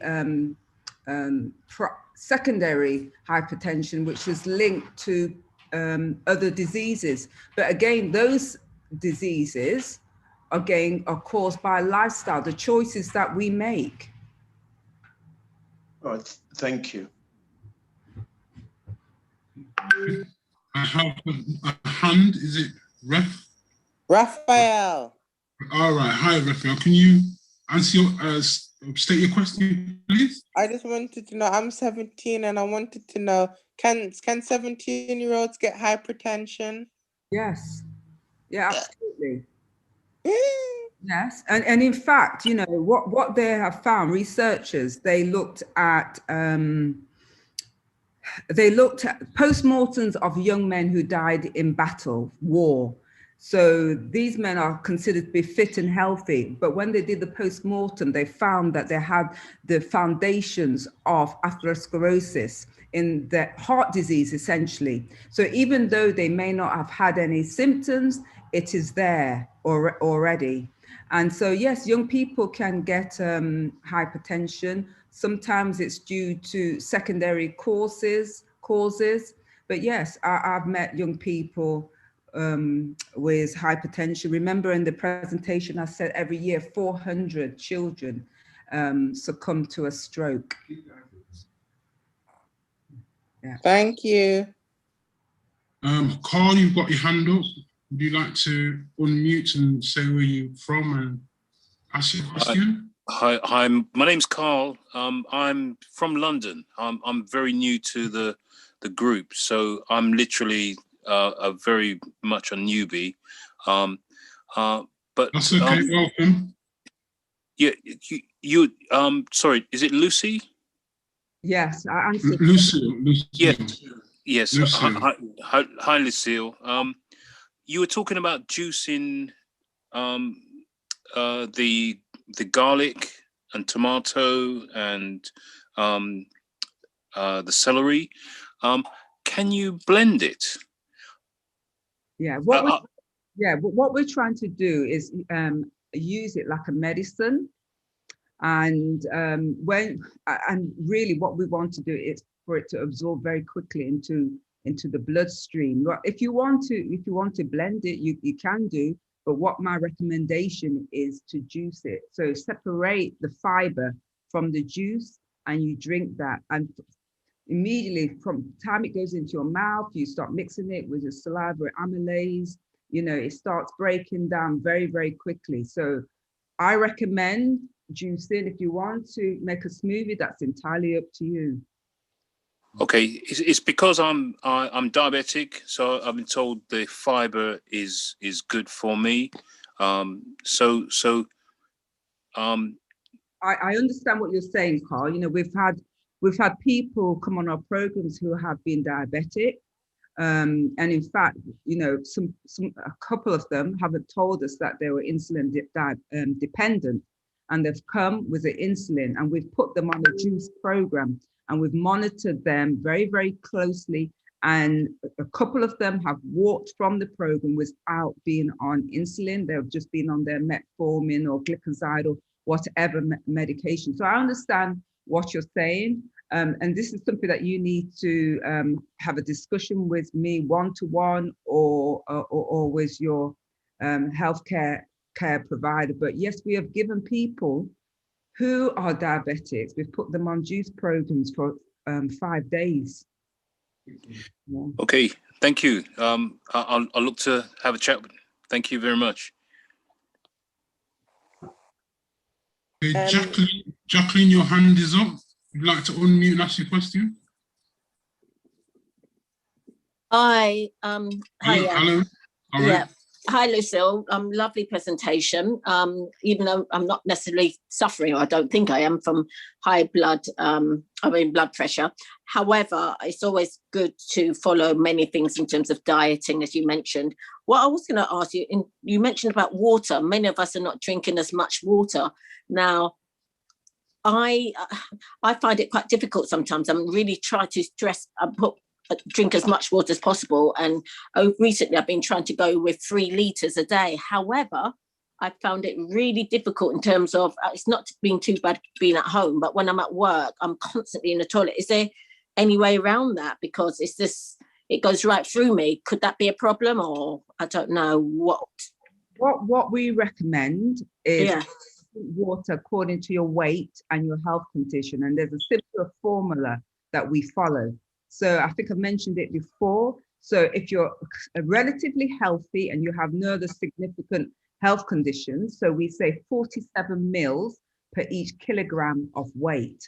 That's how what we recommend. Now, if you're doing a lot of exercise where you're sweating a lot, or if you're in a very hot country, you just moved to a hot country and you're perspiring a lot, then you need to increase that. You know, you often hear of people going over to the Caribbean and then they have a stroke. And it's because they're perspiring a lot and they're not replacing the water. It raises their blood pressure. So if you are in you just moved to a hot country and you haven't acclimatized, then we recommend you drink 50 mils per each kilogram of water.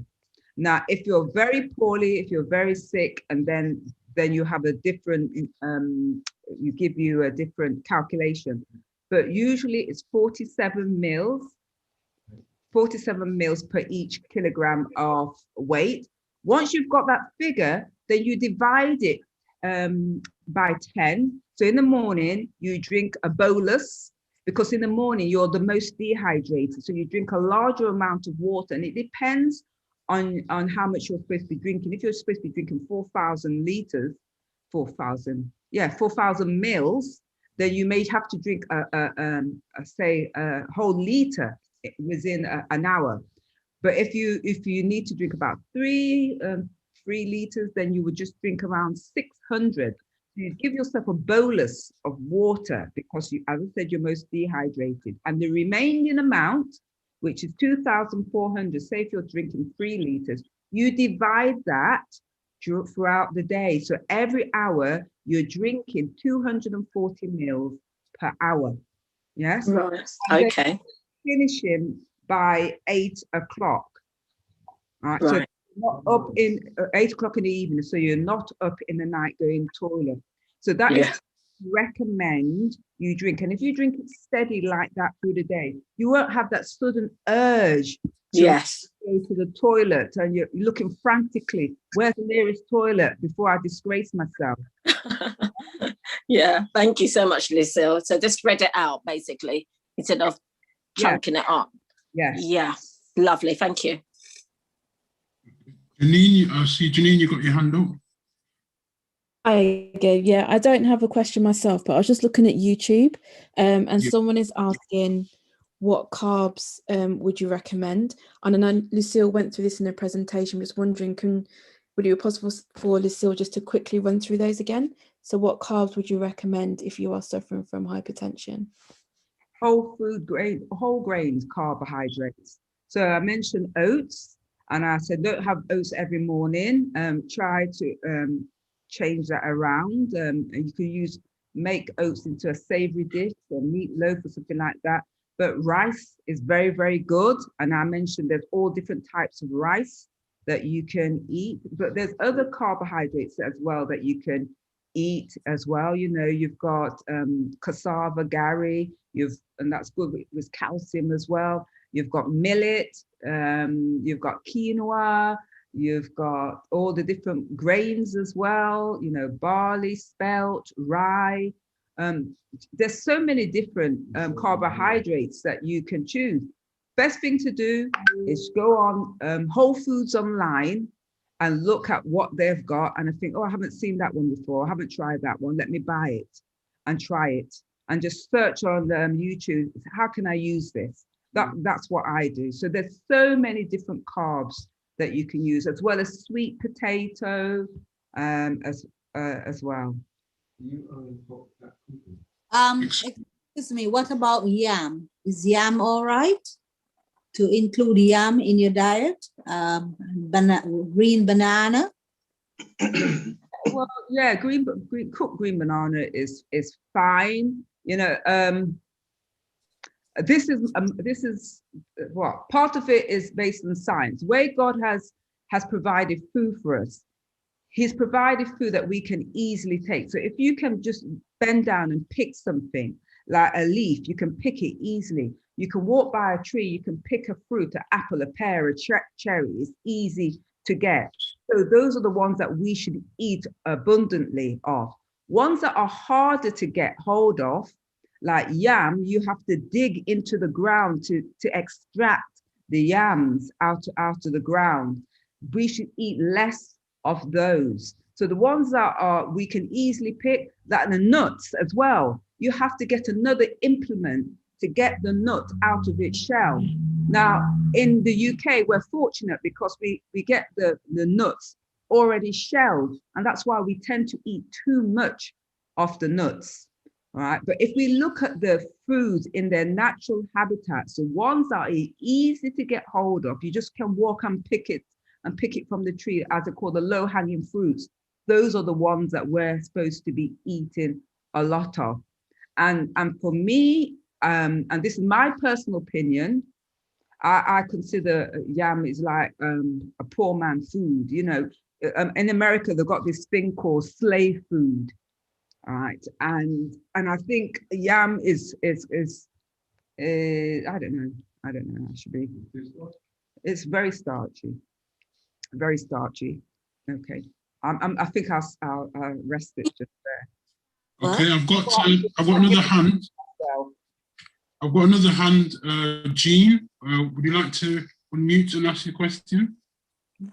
Stop my video. I don't know why, but they also stopped my video. Can you all hear me though?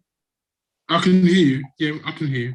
Yes, I did not change my video. This is just a general point. Taking account, and this is going back to water. Taking account, everywhere is closed these days. So whenever we go out, we cannot find a bathroom. And I find lots of people refuse to practice strong pelvic floor exercise. Did you all get that? I find even some of my very, very young clients, after having children, they're having this urgency. And I keep reminding them it's very important. Practice your pelvic floor exercise. So if you're out and about, you can hold it a little bit longer, because these days there's nowhere to go. I rest my case. Yeah. Okay. Thank you, Jean. I've got a hand, Lewis. Have you got something that you would like to comment on? Thanks, God. Yeah, just a quick question to Lucille. Just regarding, you mentioned salt to remove the sodium. Do you mean the standard table salt, or are you talking about salt in general? The only reason I'm asking the question, because obviously like Himalayan salt, and also there's some forms of Celtic sea salt that have good essential minerals like magnesium, chloride, and other essential minerals that the body needs. So I'm just wondering, is it do you mean complete remove all salt, or you change the type of salts? Because obviously, even Jesus himself says, obviously, when the salt loses savor, it's good for nothing. So there's value in salt. There's is a product that even being obviously being considered by Christ himself. So I just want some clarification regarding the salt issue, because I'm on the fence regarding like, it's like, should remove salt, not remove salt from the body, because salt is essential for nerve function in the muscles and also to keep the balance of the water levels in cells. So I'm just if you can clarify, that would be great. But what we're talking about people with hypertension, yes, and what we're saying that God has designed our foods to have about 0.5 gram of salt in it. And what we're talking about, you know, it's not just sodium chloride, there's other salts as well. And so people got high blood pressure, they need to cut out the salt. They're having too much salt, excessive salt. So sometimes what they need to do is cut it out completely, and including Himalayan salt or the black salt, sea salt as well. Cut it out completely, and then once your blood pressure goes down, then you can introduce it. You need a little bit. You're absolutely right. You know, the blood has different types of salts in it, and we need some salts as well, like the magnesium and different things like that. But we eat too much salt and it causing blood pressure. So what we're looking at, we're talking about a dysfunction where we're intemperate in our use of salt. So what we need to do, re-educate the palate so that they get to eat in the food in its natural state. And if you're eating a lot of green, leafy vegetables, you'll be getting the salts through them as well. And I just want to add as well, on our residential program, we do give salt, but we give it as a form of medicine. So we give us. Thank you very much, Lucille. Can I ask a question? Can you just hang on a minute? Lucille, can you get your slides ready to just promote your residential program? I'd like you to show it again, you know, before we close. The next one I've got is Bajan Beauty. Would you like to unmute and ask your question? Agent Beauty. Agent Beauty. Good evening. Oh, okay. Thank you Good evening, Lucille, for the program. Can you just go over the water weight thing again? And just before you do that, I'd like to say that my husband had a kidney problem, and when he was on dialysis, and we were told, and I also have a blood pressure problem because when I was pregnant, and I was told to reduce the salt. And I have, even when I was weaning my children, the more fresh herbs you added to my food, less salt I need. And I've got to the stage now that I can actually cook without salt, or don't add. I've never added salt or had a salt shaker on my table.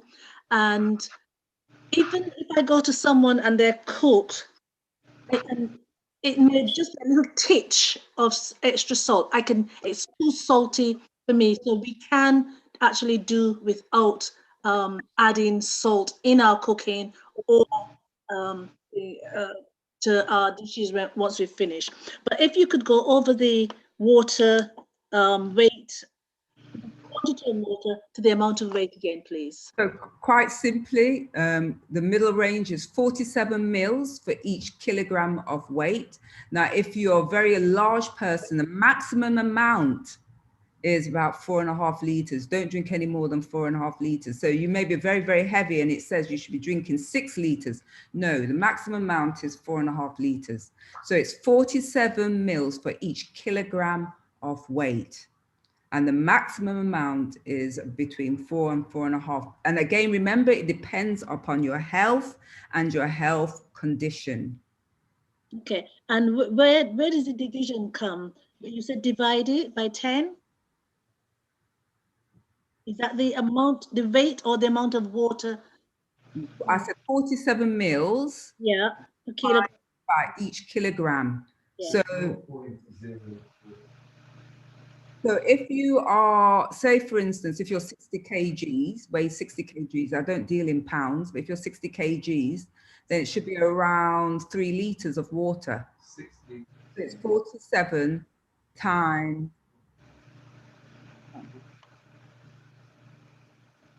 47 mils. Yeah. I can't understand. My husband's saying one thing, and so 47 mils divided, multiplied by 60 times by each kilogram of weight. Yeah. Okay. We're going to get to the next question. So I've got V. Would you like to unmute and ask your question? Yeah. Good afternoon. Thank you for the presentation, Lucille. Very informative health message.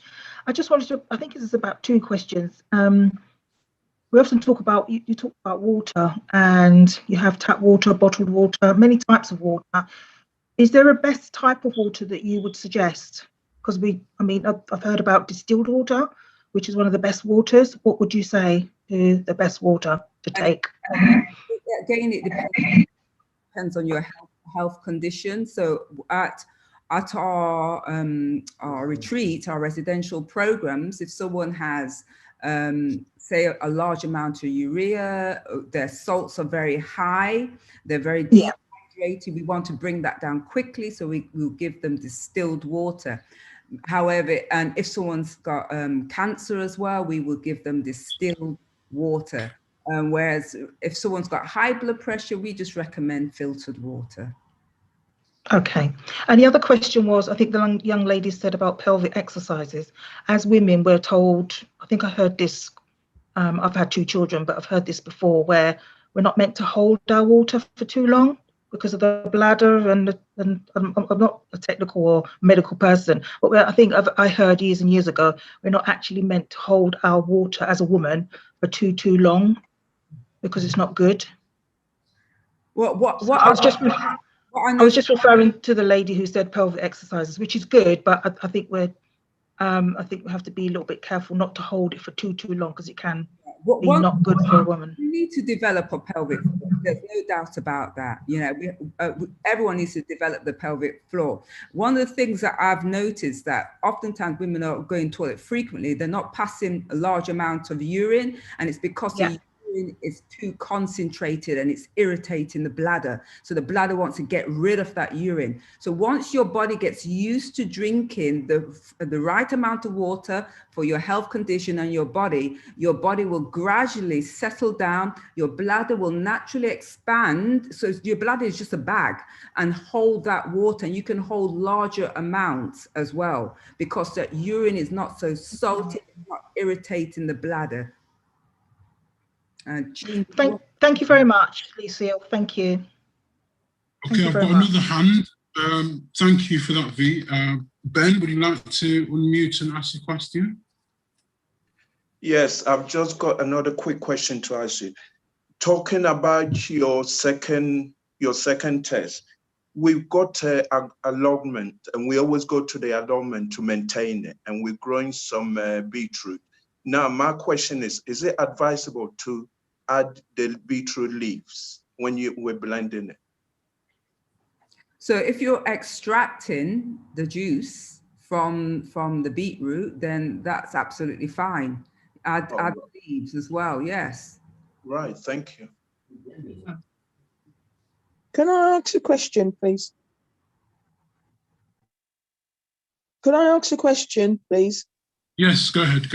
I wonder if you got a recommendation for juicer, what is the best one to get? Because I would like to purchase one, but I don't know what is a recommended one. Can't hear you now. Oh, Lucille, I think you're on mute. Lucille, you need to unmute. I don't tend to recommend anything, really. I just say, this is what you need to get. And I talk about the advantages and disadvantages of each of them. So if you have a centrifugal juicer, it can get the juice out very, very quick, but it tends to oxidize very, very quickly. So it deteriorates very quickly. So if you're making juice and you're having it later on in the day, it's more likely to ferment and go off. The best type of juicer is a masticating juicer. And a masticating juicer, essentially, it's like it's chewing and extracting the juices out. It takes longer, it's slower, but it will last longer. You get more juice out of your produce as well.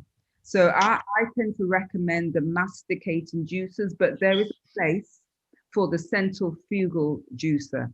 So for instance, when I started juicing, I started off with a centrifugal juicer, but I experienced the oxidization of the juice. It went off quickly, it fermented. Then I invested in a masticating juicer, and I tend to, which is more expensive, but So which one is that? I don't know which one. Well, I mean, when you go in the shop, how will I know which is a masticating one? Well, go online, go on Amazon, go on eBay, look, just put a search, masticating juicer. I don't know what your price limit is, how much you can afford as well, and read what the reviews are, you know, and that's how I tend to determine what I would invest in, because the juicers that we have, they no longer make them. So I've got a Samson 3-in-1 juicer, which is a masticating juicer. They no longer, they're discontinued. So I've got that one. And I've also got an Angel's juicer, which is a Rolls Royce. You know, that juicer costs over £1,000. Yes. So I won't recommend anyone who's not serious about their health to invest in that. So if you, I know another lady, she had cancer, and she invested in a Norwalk juicer as well. And that's an American one, and that is even more expensive. So a masticating juicer starts off between £70 and it can go up to well over £1,000. I've been hearing about the Vitamix. Do you know about those? That's a blender. But they do juicing as well. So I have different parts to it, isn't it? Vitamix. I've seen them at the Ideal Home exhibition. Well, maybe I wasn't aware of that. Maybe my understanding is Vitamix is a juicer. It's a blender. It's not a masticator. Yeah, I understood the Vitamix. But the thing is, if you've got a blender, that can work as well. You can blend up everything you have, and then you need a mesh, and then switch to strain it, cloth, and you can strain out the juice that way. So if you just got a blender, you want to do the challenge this week, yeah, blend it up, add a little bit of water, filtered water to it, and then strain it, and then you can drink it. Okay, thanks very much. So we have to call you regarding, because I'd like to know about the costs for the residential program. Yeah, and it's on the website as well. You can check out on the website as well. But if you look in the chat, Lucille's put a number. You look in the chat, or you can go to the website. Go to her website and get the number. All right, thanks very much. Welcome to Ring. Thank you. Jacqueline, would you like to ask a question? Yes, sorry, just go ahead. Quick one. Thank you, Lucille, for giving me that information. I actually did the calculation in regards to the water. I'm the lady who mentioned about the water beforehand, and it looks like, based on my weight, it looks like it's 2,585. Is that mils then, yeah? Yes, yes. Okay, so do we break that down in kilo? Like if I got a butter, which is I've got a 1.5 litre.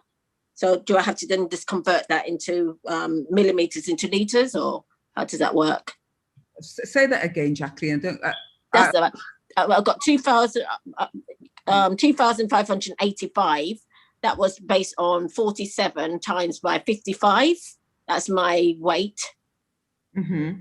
And it works out to 2,585. So do I just convert that? Because I deal with litres.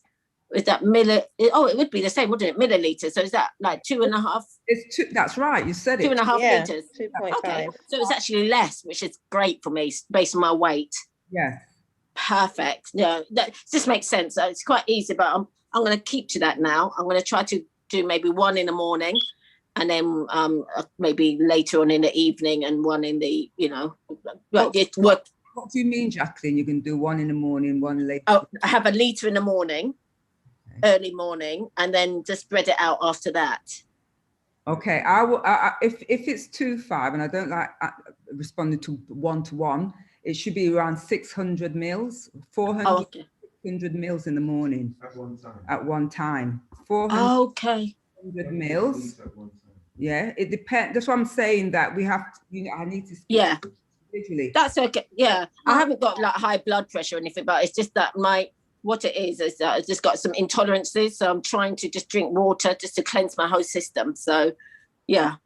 So I think 400 would be fine for me, because then that means I wouldn't be going as often. So I'll just divide it equally throughout the day. Absolutely. Lucille, you're a star. Thank you so much. Thank you, Jacqueline.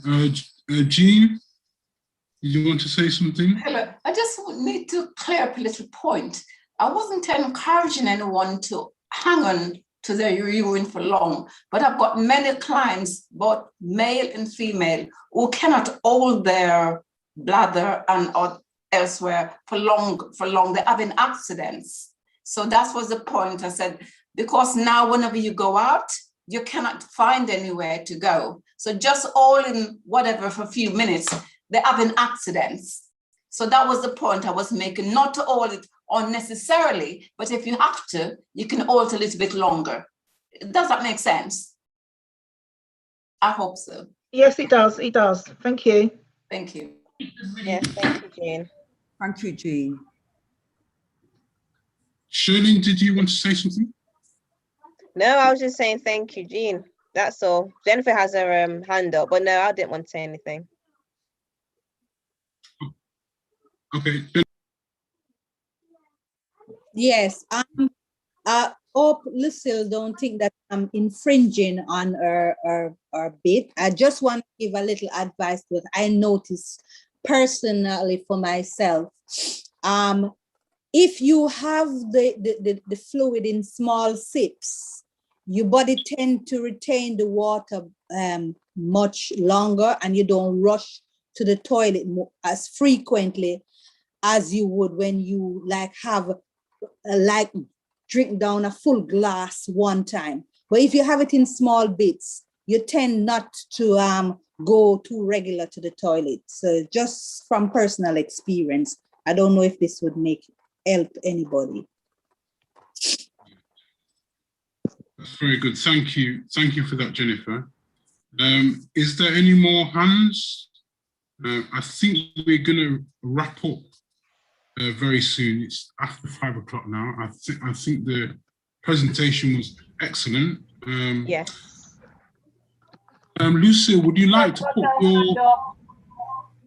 Okay, go ahead. Yeah, go ahead.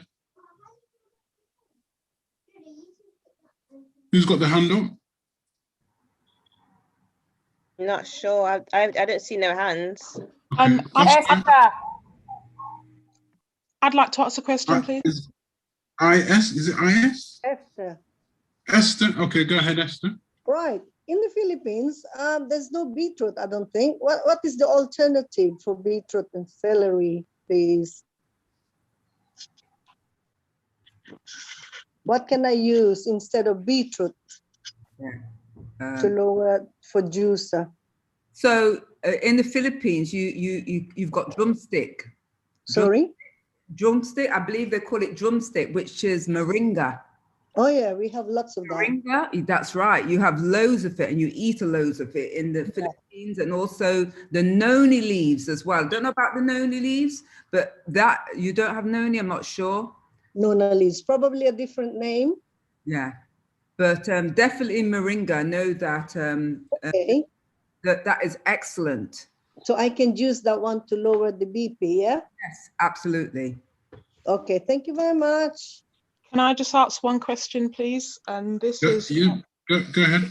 Okay, thank you. This is directed to the lady called Bijan Beauty. I'm not quite too sure what her actual name is. She did mention something. I've sent her a chat, but she hasn't responded to me.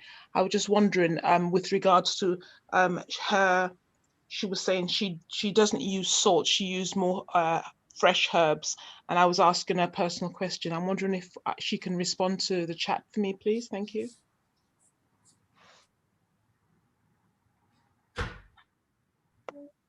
Okay, Beijing Beauty. That question is to you, please, from Esther.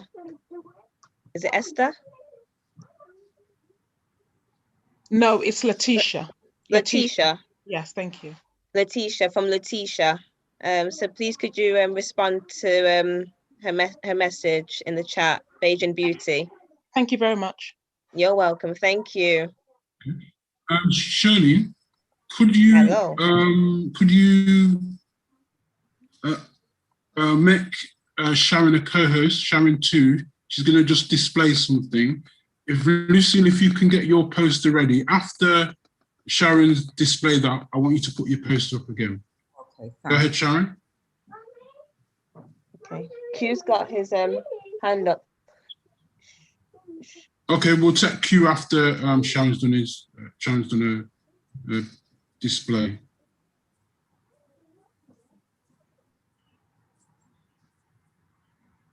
I can't hear you.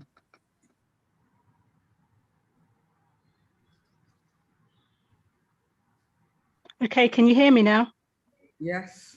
All right, so I've just got on here a little slideshow that's from last week's challenges, just to encourage you as you're doing the challenges for this week, that if you do have pictures, maybe like of your juice or something like that, it can go on the gallery for next week if we get any images through. So this is just from last week. The presentation was dealing with diabetes, and here's the challenges, the photos that were sent in. So this was a green smoothie, and I know there was a lot of discussion between smoothies and juices, but the challenge last week was to go for smoothies. There is a difference between the two. Obviously, with the diabetes, Dr. Louisa was encouraging us to have a smoothie because the fiber would help with a slow release of the carbohydrates, which would be required if you had that condition. So there's the first one. Green smoothie as simple as 1, 2, 3 with cucumber, kiwi, grapes, and water.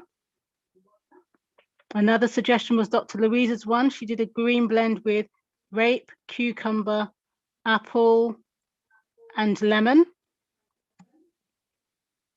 There's another one with cucumber, grapes, conference pear, pineapple, avocado, and water. Blended up. And that was one that I took to work. I can't remember what was in there, but it was all green. Okay. And then we also had the vegetables as well, the salad, the raw vegetables. So there's one example, and the final one looks very similar, but slightly different things in there. And there's another one. That was another day. Thank you. Okay, thank you very much. Q, thank you, Sharon. One thing, Edgar, sorry, one thing before Q. Somebody did message in the chat for the lady in the Philippines regarding beetroot, but I can't find it now. It was called Tagalog for the lady in for Esther in the Philippines. Tagalog. Okay, what is that? What is it? I think it's beetroot. Okay, all right. That's what, yeah. That's right. The person had a look, and it's beetroot is Tagalog. Go ahead, Q. We can't hear you. A question that asked, is coconut oil good for heart health? There was a question in the chat that said that. Listen. Yeah, because that's looking at high density lipoprotein and low density lipoprotein, and it's considered a high density lipoprotein. So yes, they say it's supposed to be good for health, but I would generally just minimize all type of processed oils, and would recommend that people eat the oils in the form that it comes in. That's what I would recommend. So for instance, eat the coconut in the actual the coconut part of it, or eating the flaxseed oil in the flaxseed, or eating the olive oil in the olives. So that is what we tend to recommend in Manor House. We reduce the amount of processed oils significantly. But yeah, so it's considered a HDL, high density lipoprotein, which is good for lowering your cholesterols. Lucille, so could I say then that you, at Manor House, you wouldn't use any cooking oils at all? We keep it to a minimum, and we try and keep, so for instance, with nuts, we use nuts. We have lots of nuts, we have lots of seeds, we have used lots of olives. All these have the oils in. We have, so for instance, I make muffins. I don't add any oil whatsoever. I would use flaxseed, I would use chia seeds, like that. The time I use the coconut oil is for greasing the tin, so it comes out quickly. Okay. Yeah, but that's a process. Yes. Okay, that's fine. Journey. I used oils before, but not now.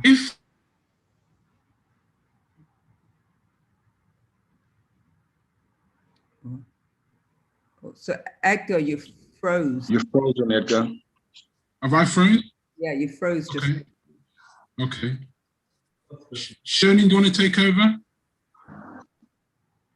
Yes, that's fine. I can take over. So I don't know. I don't know if I'm back, but you're back. Okay. All right. So Lucille, would you like to display the poster for Manor House? The sessions that are coming up. You're saying that there's places available. Are you saying? Yeah, we have indeed. Okay. So if anybody wants to take a photo of these slides that are coming up, and you can contact Lucille if you need some health assistance. All right. So we've got the the April one is full, but May and June program are 2 10-day programs, and people will. It's a residential program. They come, they get assessments. As Jean Patton says, we do assessments on our health guests every morning, at least, sometimes 2 to 3 times a day, depending on their conditions. They have health presentations every day. They have therapies as well, according to their health conditions. And they're essentially walked through the lifestyle that we would like them to continue on when they leave. So they're supported to do that. And we also give them, so this is a presentation that you've had, but we give them other presentations that will help to give them an understanding, so they know intellectually why they are doing this, and they also know intellectually if they do something else, they know the consequences of that. So what we're trying to do is help our health guests identify the causes of their health condition and put in place new healthy habits. Remember, I talked about the right habits. So that is what we're doing. In the morning, we have a morning and we have an evening manner, and that's the spiritual component. So when we're looking at health, we look at it from 3 perspectives. We looked at the physical health, we look at temperance, which is true temperance, and we look at the mental side of it, and we look at love, joy, and hope. And so the love, joy, and hope part is picked up in the evening and morning manner.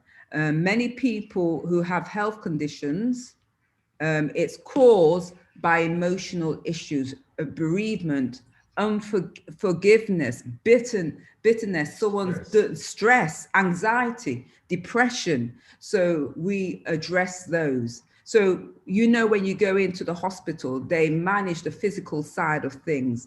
They deal poorly with the mental side, and they do not touch on the spiritual component. At Manor House, we address all those 3 components: the physical, the mental, and the spiritual. When people go through the program, they often come away, their whole life is changed by the experience. So the 2 dates that we're taking registrations for is the May the 2nd to the 12th, and then June the 6th to the 16th. We've got programs throughout the year. So we've got programs throughout the year up till November, and then we go into a little break. Our day clinic is open from Sunday to Thursdays. So the last presentation I did, we looked at constipation. So if people have issues with constipation and need a little help, then they can come, they can have a colonic. We also do our health consultations there as well. So people will come, we do the body chemistry assessment, we understand some of the causes that are happening. We can do other tests as well. We can do prostate specific antigen. We can test you for H. pylori bacteria. We can test you for all other things as well. So someone else only do with hypertension. We do with all lifestyle conditions. So it's hypertension, diabetes, lupus. We've had people come with leg ulcers. We had a 89-year-old gentleman who was diabetic. He was on insulin and metformin. He was 89. He came here for 14 days and he had leg ulcers, which he had had for 7 years. And at the end of the 14 days, those legs were healing up beautifully. At the end of the 14 days, he was off his insulin and he was still on his tablets, his metformin. He just celebrated his 90th birthday a couple of months ago, and we had a conversation, a discussion with him. So he's our oldest health guest who has come to Manor House, and our youngest health guest, it has been 11 years old, and this person had sickle cell anemia as well. So we deal with all different conditions, some genetic conditions, because even though people may be at risk of genetic diseases, their lifestyle can reduce the impact on their health. Very, very, very good. Excellent. And if you are going to go to Manor House, if you just give TTI a mention when you book, that will be fantastic. And I'm sure Lucille will do a wonderful job with God's help in trying to restore your health. And thank you very much, Lucille, for your presentation. I'm going to take a couple more questions and I think we're going to come to a close. I've got a hand up here. Is it Sheldine? Sheldine, sorry. Would you like to answer your question? Where are you from? Sorry, I'm from East London. Okay, go ahead, please. Just to say, on the at Manor House, do you do any cooking demonstrations or tips on food preparation?